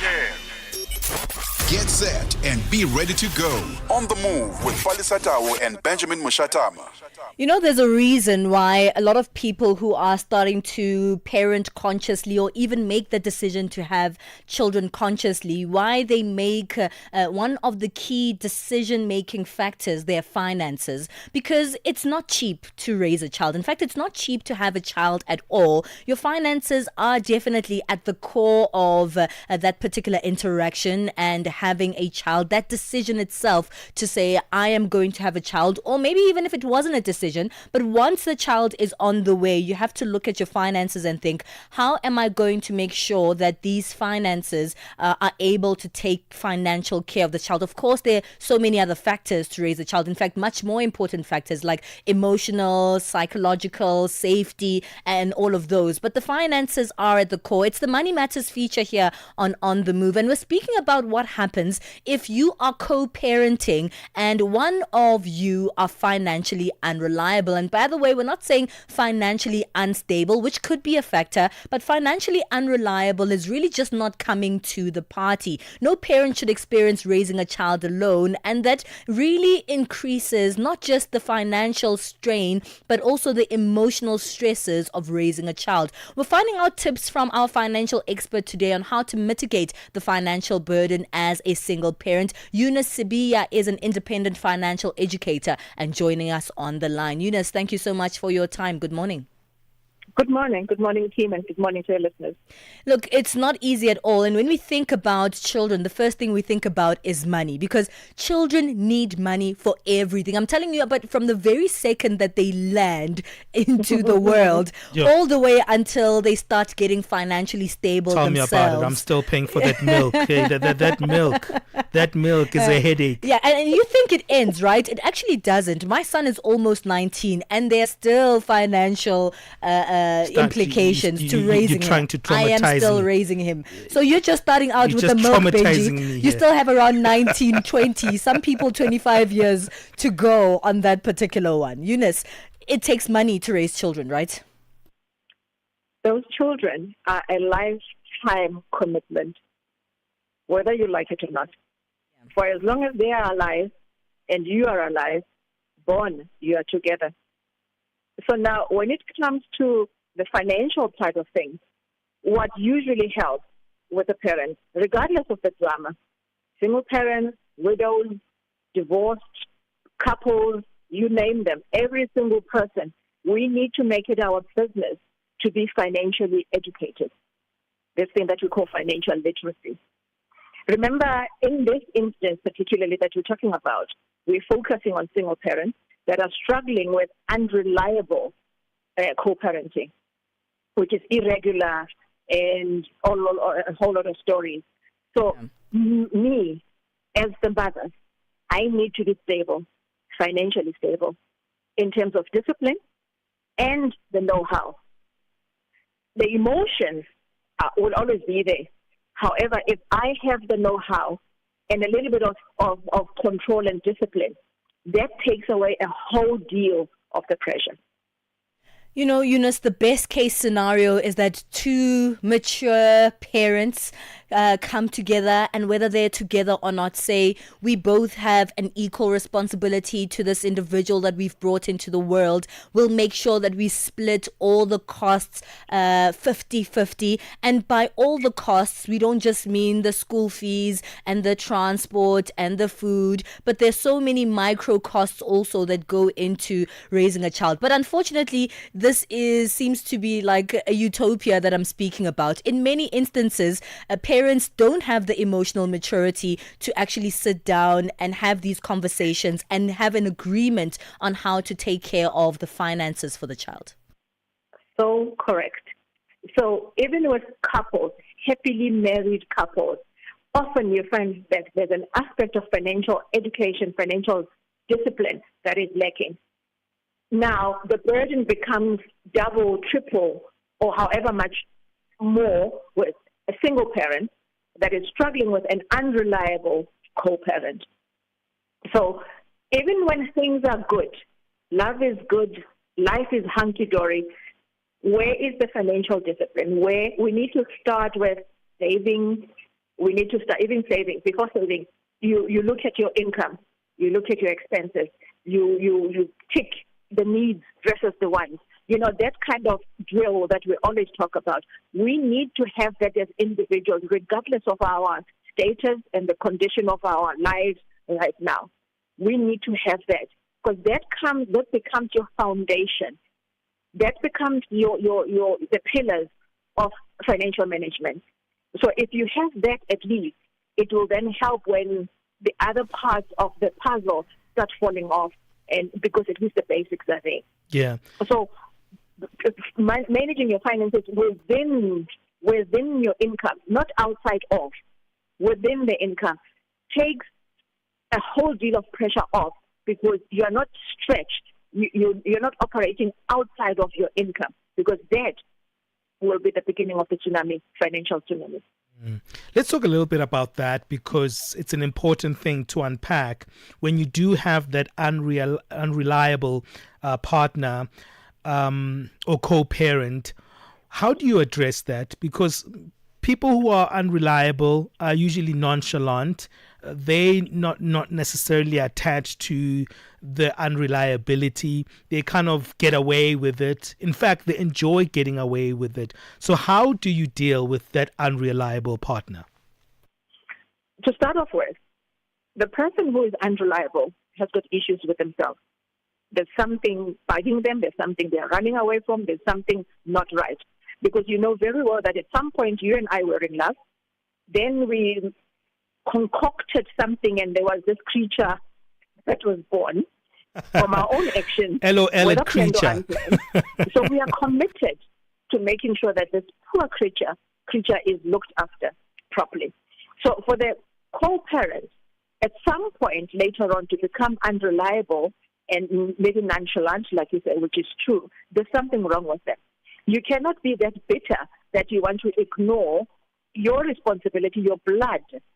Maybe it's trying to spite me. Even if you are struggling with employment, you're struggling with income, show up. So that's commitment. So for the person that keeps indicating to be nonchalant, running away, avoiding calls, avoiding commitment, that is where the legal aspect of things come in, family courts and whatever, for them to try and talk to them. If they are cooperating, it's easier.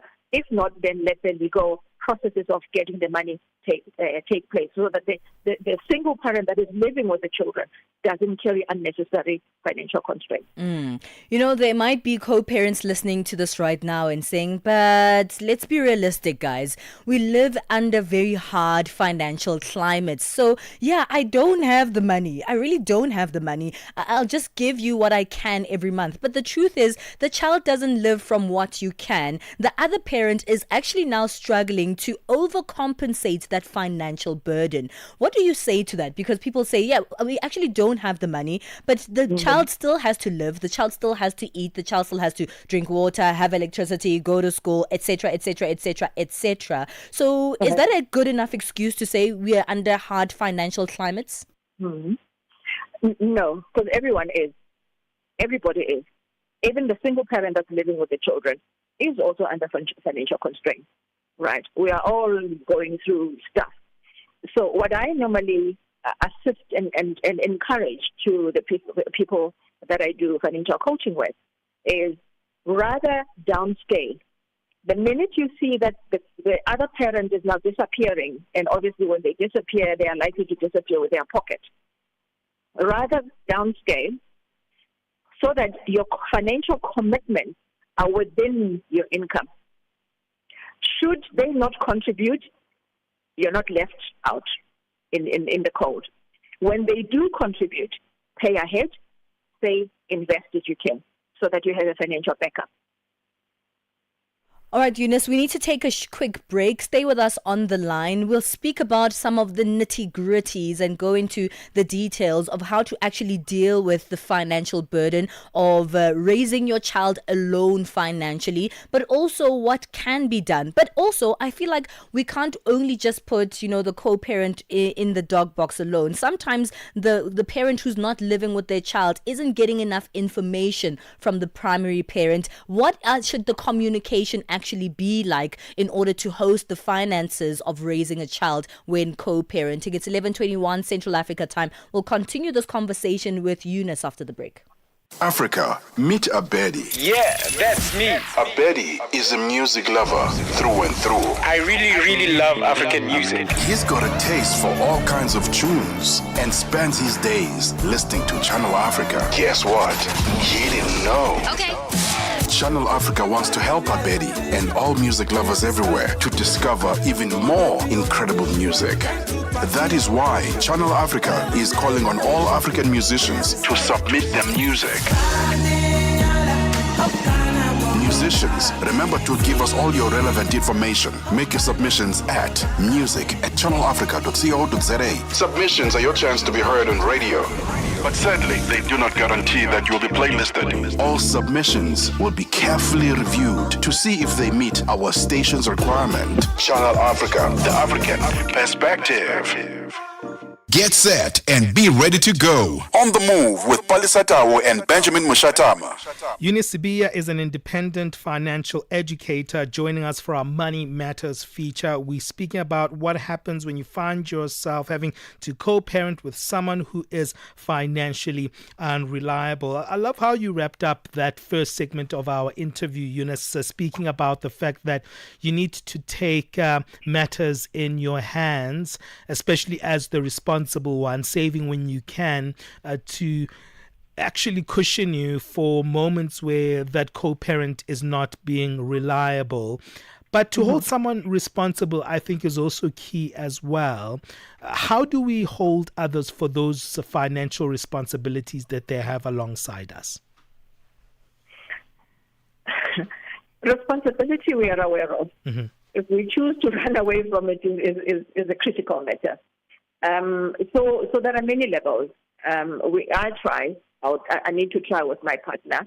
Beg, please, if I have to, which is not nice, because I should not be begging the baby daddy to come to the party. We know we had a party and we have offspring from that party, but you continue communicating. You can get the elderly people to be involved.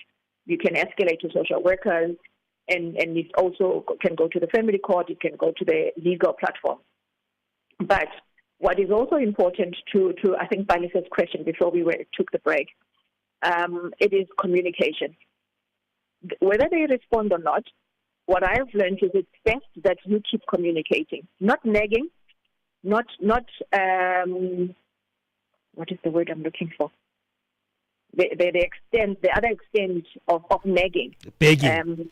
It will come, don't worry. Like at 3 a.m. you send a message, at 12 noon you send a message, at 7 you send a message unnecessarily. So communicate what is key, communicate what is important. That also helps with the track record when meetings and serious conversations need to be had. So you can prove that I've been communicating. I told you about the school trip. I told you that this child is sick. I told you that we need uniform. I told you that we ran out of food. I do 1, 2, 3. Please help with 4, 5, 6, 7. So the communication is important. But another element that is critical in the communication is with these poor creatures that are caught in the middle of this fight. And the communication to the children should be civil and positive, not negative. Not to poison them, but converse with them in an upbuilding manner. If you don't have something, do not throw your toys and say, it's because whatever. No. At this point in time, I'm not able to afford this. Let me see next week or next month. The conversations are age appropriate, of course. Communicate with your children positively because you want them to be better people in the future. So we must also not get our emotions to run away with us, and we keep injecting our emotional pain and frustration onto the children. Yeah. Eunice, as someone who's a financial educator and you were perhaps brought into the situation, let's say both of these parents are people that are emotionally mature and they're trying to figure out the finances of raising this child, and you come in as a mediator. What would be the first step in mediating, making sure that both of these parents are contributing as they should to raising their child? First point for me is always the individual. Your background, your relationship with money, what money means to you, how money makes you feel. All of those things contribute towards how you as an individual relate with money and use your money. So we start by ironing out those to say, let's have a good relationship with money, the money that we have, and we use it wisely. Then you come into the element of budgeting. How much is the income? Individually and in the if they operate like that, because remember, as couples, whether married or not, for two people to come to one table and having to be financially responsible for certain things together, and there are different methods that can be used. I can contribute to the amount that is needed from my side, and he contributes the amount that is needed from his side onto one account or into one account, and the expenses come from there. Or if we are both responsible, I will pay what I need to pay for and tick that this is done, and honestly so, not being deceiving or anything. So the budgeting element is very critical because both of them should have a line item or line items in their budget that are responsible for the children's needs. So this is how a civil co-parenting situation. Where there are fights and the relationship is not so good, we still need to be committed. So do your budget. The other partner also do their budget. Include the financial needs for the children, and please honor them. You might not want to be talking to me. That is fine. It's a battle for another day. However, the financial needs of the children should not suffer. So budgeting will then be the tool for the both of them.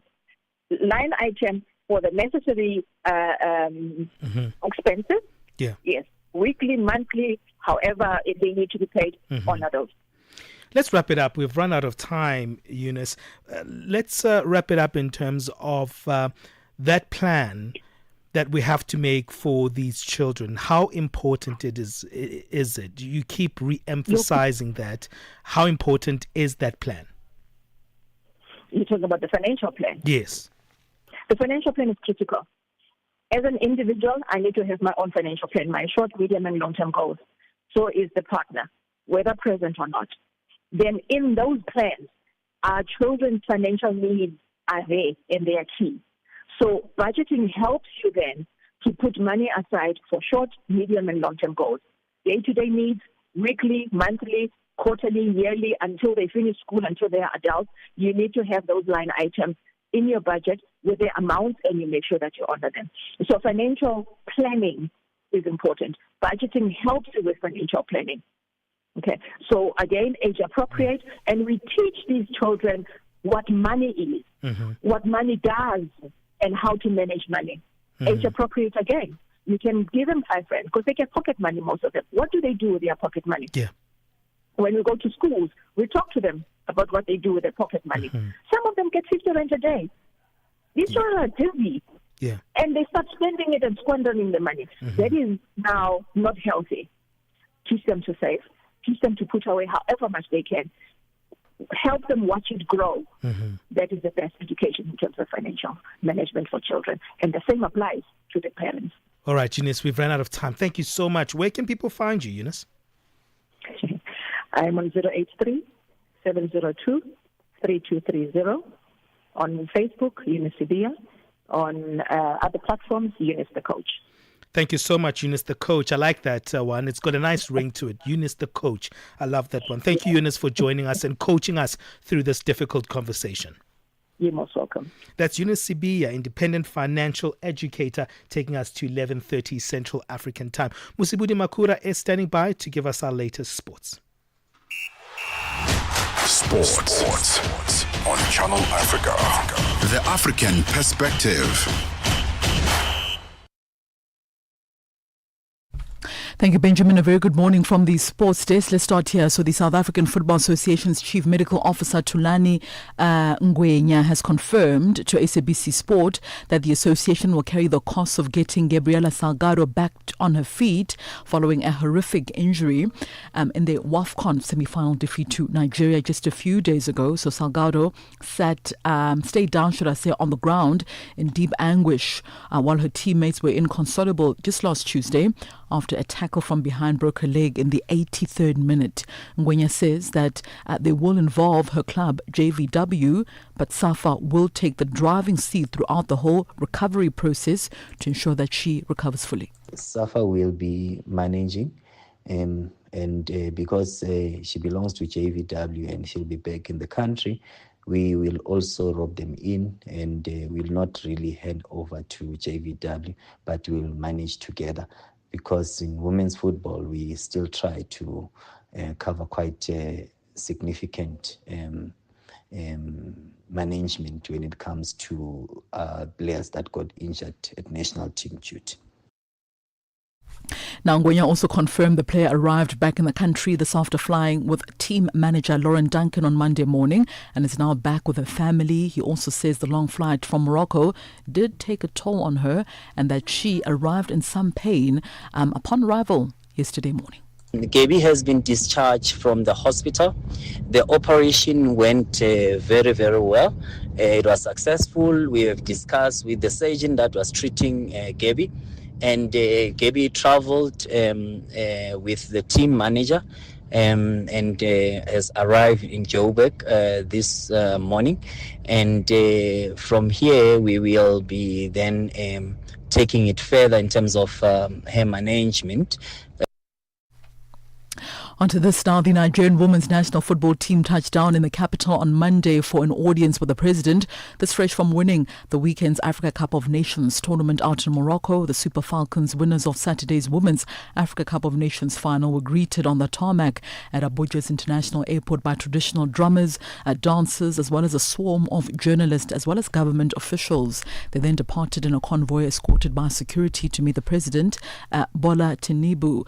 Now, the women's team brought their 10th WAFCON trophy, the culmination of years of dominance at the continental level despite struggles at home over late payments as well as pay disparities with the men's national football team. So to grab the gold medal, the Super Falcons mounted a stunning comeback from a seemingly fatal 2-0 deficit, winning that encounter 3-2 over the host side, Morocco in Rabat.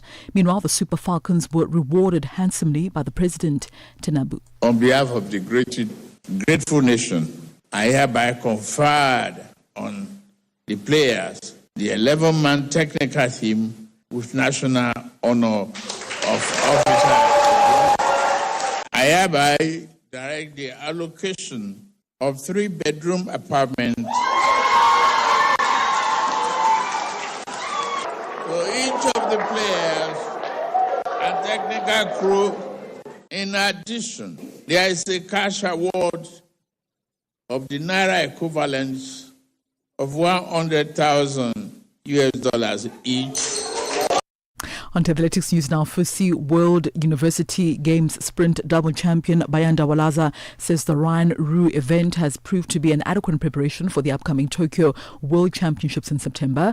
There were initial doubts of whether Walaza, a first-year TUT student, would be able to take part in this competition for Team South Africa, considering his busy calendar. But the 19-year-old did commit and also claimed both the men's 100 as well as the 200-meter titles, establishing himself as a crowd favourite. The Olympian also sent a strong message ahead of the World Championships in Japan. That was the main goal, to come here to sharpen up, because of I have to go through the heat, the semi-finals and whatever, for the World Champs. For now, I'm trying to see where my stamina is. If I'm gonna last for the whole year, for this whole week with running, making sure that my body is prepared for World Champs. Because World Champs, you can get there in the heat already 9 seconds, meaning you ran your full out in the heat, and you still have semi-finals and finals. So this is the great preparation for the future. And finally, the England women's national football team were greeted by cheering crowds as they returned home on Monday, this after winning the Euro 2025 over the weekend. Hundreds of fans also holding flags as well as dressed in England kits waited outside the South End airport to catch a glimpse of the triumphant squad. The Lionesses then travelled by coach to attend a reception at Downing Street hosted by Deputy Prime Minister Angela Rayner. The players presented them with a signed England shirt and also enjoyed drinks at number 10's Garden. An open top bus parade in central London is due to follow later on today.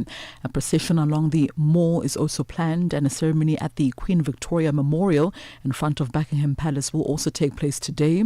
England defended the European title with a 3-1 penalty shootout victory in the Euros 2025 final in Basel, Switzerland on Sunday, with Chloe Kelly scoring the winning spot kick following 2 saves from the goalkeeper Hannah Hampton, also helping the squad become the first ever English team to win 2 major titles on foreign soil. That's a wrap of your morning sports news right here in Channel Africa. For any sports stories you'd like to share with us, our email address is newsroom@channelafrica.co.za, or give us a call +27 11714 4459. For Channel Africa Sport, I am Mosibudi Makura. Sports on Channel Africa. The African perspective. Ahoy, matey! Captain here to help, right, boys? Set sail with us on a digital voyage like no other. Channel Africa has a treasure trove of awesomeness. That is our website and social media pages. Tell me, why are you here? We want you to be part of our adventure. The winds are changing, Captain. And this time... Imagine a world where curiosity knows no bounds, where entertainment meets enlightenment, and where every click leads to the African perspective. Visit us on our website, www.channelafrica.co.za, or follow us on Instagram or on X at Channel Africa 1. Go on, like us on Facebook at Channel Africa 1. So, spread the word. Tell a friend that Channel Africa's online variety is what they need on the web. Channel Africa, the African perspective. Thank you, Musibudi Makura, and our dedicated news team keeping us up to date with what's going on the continent and the world over. Right now, Chanduko Ligege has our latest business news. business news on Channel Africa. The African perspective. Good morning. Workers' Union Kiwusa is demanding the immediate withdrawal of metro rail fare increases expected from the 1st of August. The Passenger Rail Agency of South Africa, or PRASA, announced that single tickets will increase by 2 South African rand 50 cents, while return tickets will increase by between 5 rand 50 cents and 6 rands, depending on the distance travelled. Kiwusa President Mamitlu Sibei says the increases are expensive, especially for the working class. These increases ranging from savage 33 to 43% on daily tickets, that is increases of 2 rand 50 from 7 rand 50 to 10 rand for singles, from 14 rand to 20 rand for returns, to 16 and 25 rand increases on weekly tickets and over 100 per month for monthly tickets. This is a criminal extortion of the working class, another blow from the GNU on the living standards and betrayals of the commitments and promises of sustainable public transport as an alternative to deadly pollution, accident and chaos on the roads. The Electricity and Energy Department says South Africa's G20 presidency will benefit the country as it plans to expand its nuclear power generation capacity. South Africa's nuclear energy program has been in operation since 1984. The department will convene the third G20 Energy Transitions Working Group meeting in Sun City in the Northwest Province this week. The department is hopeful that South Africa's G20 presidency will open investment opportunities in the country's transition to renewable energy. The Deputy Director General is Sizamele Mbambo. The G20 comprises some of the most advanced countries that have got wealth, that they could find opportunities to invest in South Africa as we are dealing with issues of our economy, and we're looking into investment from different countries. So the G20 provides that platform, and also looking into the energy space, it is a perfect opportunity that the South Africa would utilize to promote our energy mix. Meanwhile, nuclear energy expert Professor Bismarck Yobeka says South Africa must form alliances with countries that have nuclear energy expertise, such as Russia, China, and South Korea. Some of the arrangements may be the choice of a strategic part, which is what Egypt did with the Russian Federation, to say that we will, the producer of the technology owner will deploy the nuclear power plants in your country, but government must produce certain guarantees, such as the power purchase agreement. We'll build nuclear power plants for you, but you must commit to buying electricity from these nuclear power plants at a particular price for a particular period. That's part of your financing arrangements. The Democratic Alliance Party says the sale or lease of the Pretoria City Hall to the Iranian embassy could damage South Africa's international standing. This comes after reports that the Iranian embassy could be involved in plans to renovate and lease the dilapidated building. The DA's Tshwane caucus leader Celia Brink says the ANC's proximity to Iran is one of the factors that has complicated the country's relationship with the U.S. He says Iran is believed to have funded some of the ANC's election campaigns in the past. Brink has warned that such a deal could exacerbate tensions with the U.S. and other trading partners. The country is in a very tense relationship with the United States at present because of geopolitical changes, because of the Trump administration. And what the country should be doing is to negotiate prior to Friday, which is the deadline when those American tariffs come into place, a favorable position so that we can continue to export products made or grown in this country to U.S. markets. And if you compare our trading relationship with Iran to that of the United States, there's simply no interest to speak of there. The euro has struggled to recoup its steep losses today as investors sobered up to the fact that terms of the trade deal between the US and the European Union favored the former and hardly lifted the economic outlook of the bloc. Yesterday, France called the framework trade agreement a dark day for Europe, saying the bloc had caved into US President Donald Trump with an unbalanced deal that slapped a headline 15% tariff on EU goods. The slide in the euro in turn boosted the dollar, which jumped 1% against a basket of currencies overnight. Now let's shift our focus to financial indicators at this hour. $1 in Nigeria is trading at 1,000 naira 527, Botswana 13 pula 28, Kenya the dollar is at 128 shilling 38, Zambia 23 kwacha 27. BRICS countries, $1 in Brazil is at 5 real 48, Russia 80 rubles 13, India 86 rupees 63, China 71 18, South Africa 17 rand 83 cents. $1 is 73 pence to the British pound and 86 to the euro. Looking at commodities, gold is at $3,312, platinum at $1,401 per ounce. The price of Brent crude oil at $69.96 a barrel. That is all from me. For any business stories you'd like to share with us, please send us an email to newsroom@channelafrica.co.za, or you can call us on +27 11 714 4459. For Channel Africa Business, I am Chanduko Ligege.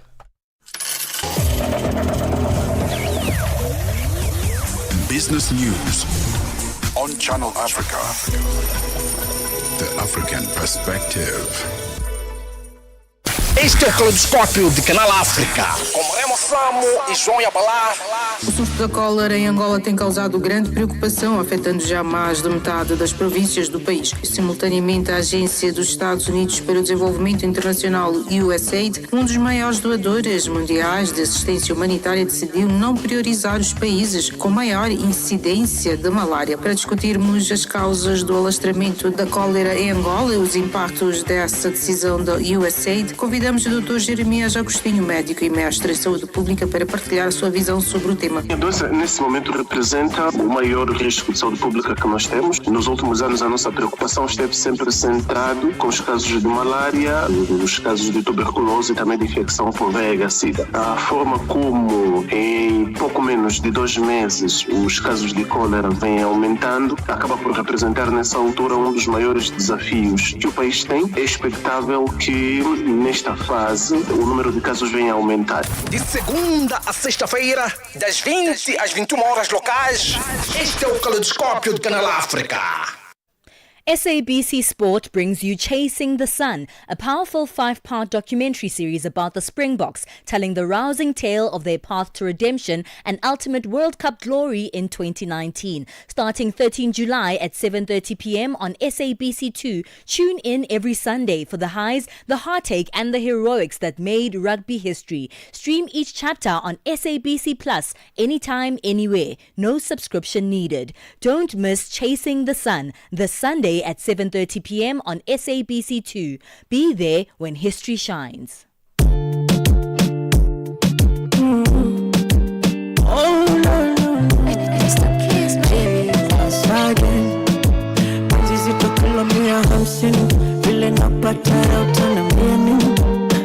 Kuna muda kama siamini na kuna muda nikana penda na jini, mana penzi lako ndege mtini, niko macho ya josha tulia mimi. For your love let me sing sing, nishakolea hatari mapenzi, tabu kipya kijiti, ukilamba unacheka, na kibaridi hiki, nyozeshe na tendo ya mkeka, penzi halishikiki, linavyotetemesha, situfunge muziki, nikonyeshe jinsi navyocheza. Mina mapost na mi, mina mapost na mi, mina mapost na mi, mapost na mi, mina mapost na mi, mapost na mi, mina mapost na mi, mapost na mi, mina mapost na mi, mapost na mi, mina mapost na mi, mapost na mi, mina mapost na mi, mapost na mi, mina mapost na mi, mapost na mi, mina mapost na mi. Wala raha tu zimenizidi, sio mambo mitana, penzi mwenye na faidi, unalishwa na dada na kumbatwa kwa baridi,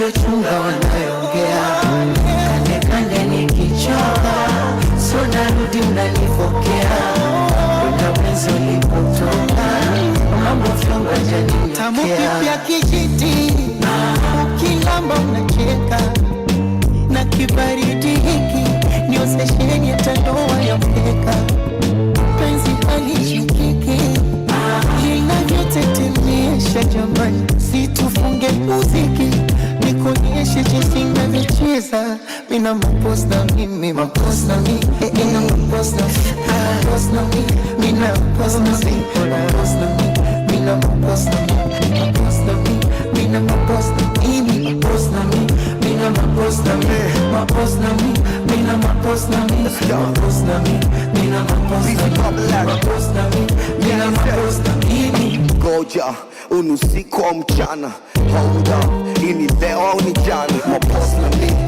nankumbusha ujana, roho unavyoirusha nitakuja kufa msichana, nimepagawa uwanjani na sijui ngapi ngapi, refa ni nani, mbona mpira au jikati, nichagua kijani, yellow au pop, au nije muda gani ili niende na wakati, unawakanya mabisho mtandani, unanipa show mpaka nisahau show, unachanganya kwenye roho, sije kundanganya, no, weka pants naked door, boss na me, when I'm a boss na me, a boss na me, when I'm a boss na me, a boss na me, when I'm a boss na me, a boss na me, when I'm a boss na me, a boss na me, when I'm a boss na me, a boss na me, when I'm a boss na me, a boss na me, when I'm a boss na me, a boss na me, when I'm a boss na me, a boss na me, when I'm a boss na me, a boss na me, when I'm a boss na me, a boss na me, when I'm a boss na me, a boss na me, when I'm a boss na me. What it do? We back. No, moja. Ini sauti ya rais, yani president. How do? It's Diamond Platinums featuring J Melody. This is Mapoz, 11:50 Central Africa time. Still tuned in to On the Move right here on Channel Africa. Let us know what you think about that conversation. We're speaking about co-parenting, but the financial burden of one particular parent, making sure that all the child's financial needs are met and the other being financially unreliable. Got some great advice from Eunice Sibia, who was an independent financial educator, speaking to us about how you can co-parent and make sure that the finances are definitely, put in from both ends when raising your children. Let us know what you think on +27 63 406 9126. Annie Kalonji sur Channel Africa. Nous allons à présent dérouler notre tapis rouge pour accueillir notre personnalité du jour, l'artiste chanteur Sheky Frey, qui est en ligne de Guinée avec nous. Je suis un artiste guinéen, un créateur, un styliste, et je fais un peu ce qui plaît à mes fans. Voilà, c'est un peu ça. On a beaucoup de genres de trucs à faire, mais bon, pour le moment, on est basé un peu sur le rap. D'accord. À quelle période de votre vie avez-vous commencé à vous intéresser à la musique, Sheky? Bon, je crois pas qu'il y ait une période, parce que moi, je suis un mélomane depuis mon petit âge. Annie Kalonji, tous les dimanches sur Mix Vibration. Ahoy, matey! Captain here to help, right, boys? Set sail with us on a digital voyage like no other. Channel Africa has a treasure trove of awesomeness. That is our website and social media pages. Tell me, why are you here? We want you to be part of our adventure. The winds are changing, Captain. And this time... Imagine a world where curiosity knows no bounds, where entertainment meets enlightenment, and where every click leads to the African perspective. Visit us on our website, www.channelafrica.co.za, or follow us on Instagram or on X at Channel Africa 1. Go on, like us on Facebook at Channel Africa 1. So, spread the word. Tell a friend that Channel Africa's online variety is what they need on the web. Channel Africa, the African perspective. Hashtag on the move. And connect with us.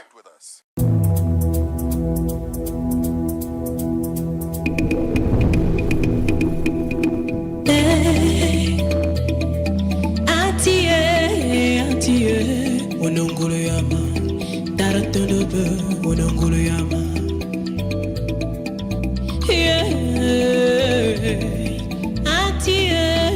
Atie, unangulu yama.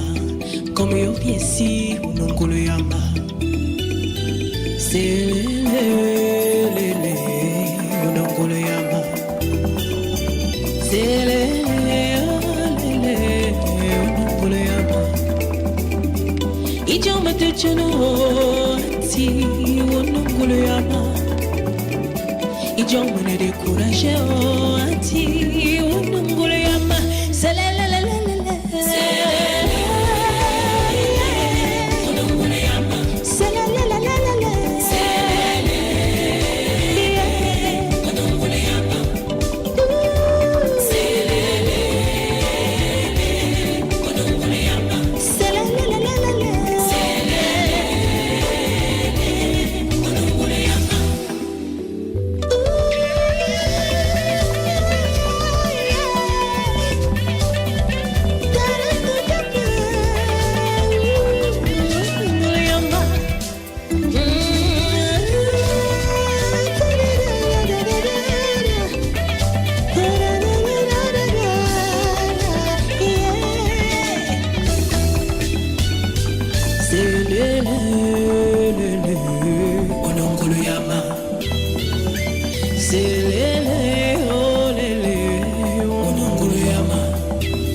It's Sanziviani. Nguliama is the name of this one. And we're about to wrap things up as the On The Move team. But you know that we don't leave you just like that. Leave you in the safe and capable hands of Lulu Gabu, who's coming up with the Africa update from 12 p.m. Central Africa time. How are you doing, Lulu? I'm good, thanks. And how are you? Doing good, thank you. Great. What's coming up? You know, today we're going to be focusing on a number of big stories. We're looking at Tunisia and how the citizens there on the ground are calling for the release of political prisoners and detainees. We've seen over a number of years now where political opposition party leaders having been detained for arbitrary crimes, so to speak, in terms of what we've been getting from the ground there in Tunisia and neighboring countries. And there was a protest. They're calling for a protest, as we've seen before. And this time around, we are also asking on hashtag Africa Update, ask what citizens of a country and government can do to have change in the country, bringing peace and stability there for the people. And what does this mean going forward? Are they going to even be allowed to protest? Because at times things may go south with police being brought in to, disperse protesters. And then also another big story that's coming out of South Africa is the Jaden Lee Meek story. Right. His mom, who is alleged to have killed him literally a month and a half ago, has been refused bail. So that's something, that's another big story that's coming out from South Africa. And also the AK-47 issue where arms were used to kill DJ somebody, and another person has now come out with regards to having been killed using the same ammunition. I think it's Victor or somebody, Buthelezi, also who lost their life through the same ammunition that was used on DJ somebody. So a lot coming up in Africa Update today. Stay tuned right here on Channel Africa. We continue to be your information givers, your entertainers, and of course your friends on the African continent to engage with you from an African perspective. From the On The Move team, we say goodbye. Have yourself a great day. We'll be back tomorrow. God bless. Palesa and Benjamin, fuel your day with fresh African perspective on Channel Africa.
Midday, and this is Africa Updates coming to you live from Johannesburg in South Africa on DSTV's audio bouquet channel 802, an open view channel 628, and on www.channelafrica.co.za, as well as on the SABC Plus app, available on the Apple and Google Play stores.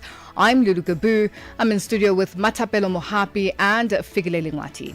Coming up in this hour. It's a welcome decision by the state president, and it also reduces chances of other stakeholders from citing the exclusion of such people. Malawi's President Lazarus Chakwera has ordered Parliament to reconvene on August the 5th. And Cameroon's opposition leader Maurice Kamto has been excluded from the list of candidates in the October presidential election. But first, the news with Matapelo Mohapi, followed with our sports headlines with Figile Lingwati. SABC News. The African Perspective. Thank you, Lulu, and good morning. Or rather, good afternoon.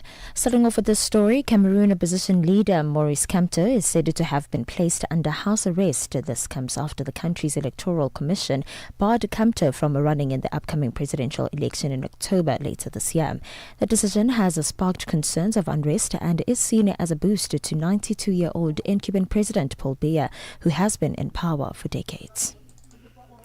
Legal expert Mpumelelo Zikalala says South Africa's former president Thabo Mbeki's application for his former Justice Minister Bridget Mabandla's intervention in a case of victims of apartheid is an effort to exonerate his administration.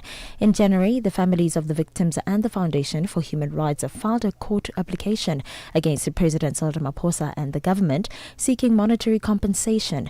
The families have also accused the government of failure to adequately investigate and prosecute those responsible accountable for apartheid-era political crimes following the Truth and Reconciliation Commission's recommendations. Mbeki and Mabandla say the application is defamatory. Zigalala looks at their possible motive. Basically, they're looking to exonerate themselves, so they're looking to put their version on record to say it is not that it was our unwillingness to do or to execute on this particular mandate that we have the situation that we have now, but it was means beyond our control. But the problem with that is what platform are you going to utilize, and are you directly or indirectly affected by the decision that you have taken? Also, let's take into account their political home, the one which they would say, well, after being in the liberation movement for such a long time, after occupying this position, which were very strategic and political for such a long time, why didn't you want to seek justice for your fellow comrades? Maybe that is why they are then saying we want to put our points across. And the public has until the end of this month to comment on the review of the 1998 White Paper on Local Government in South Africa. The review process began in May this year. The Cooperative Governance and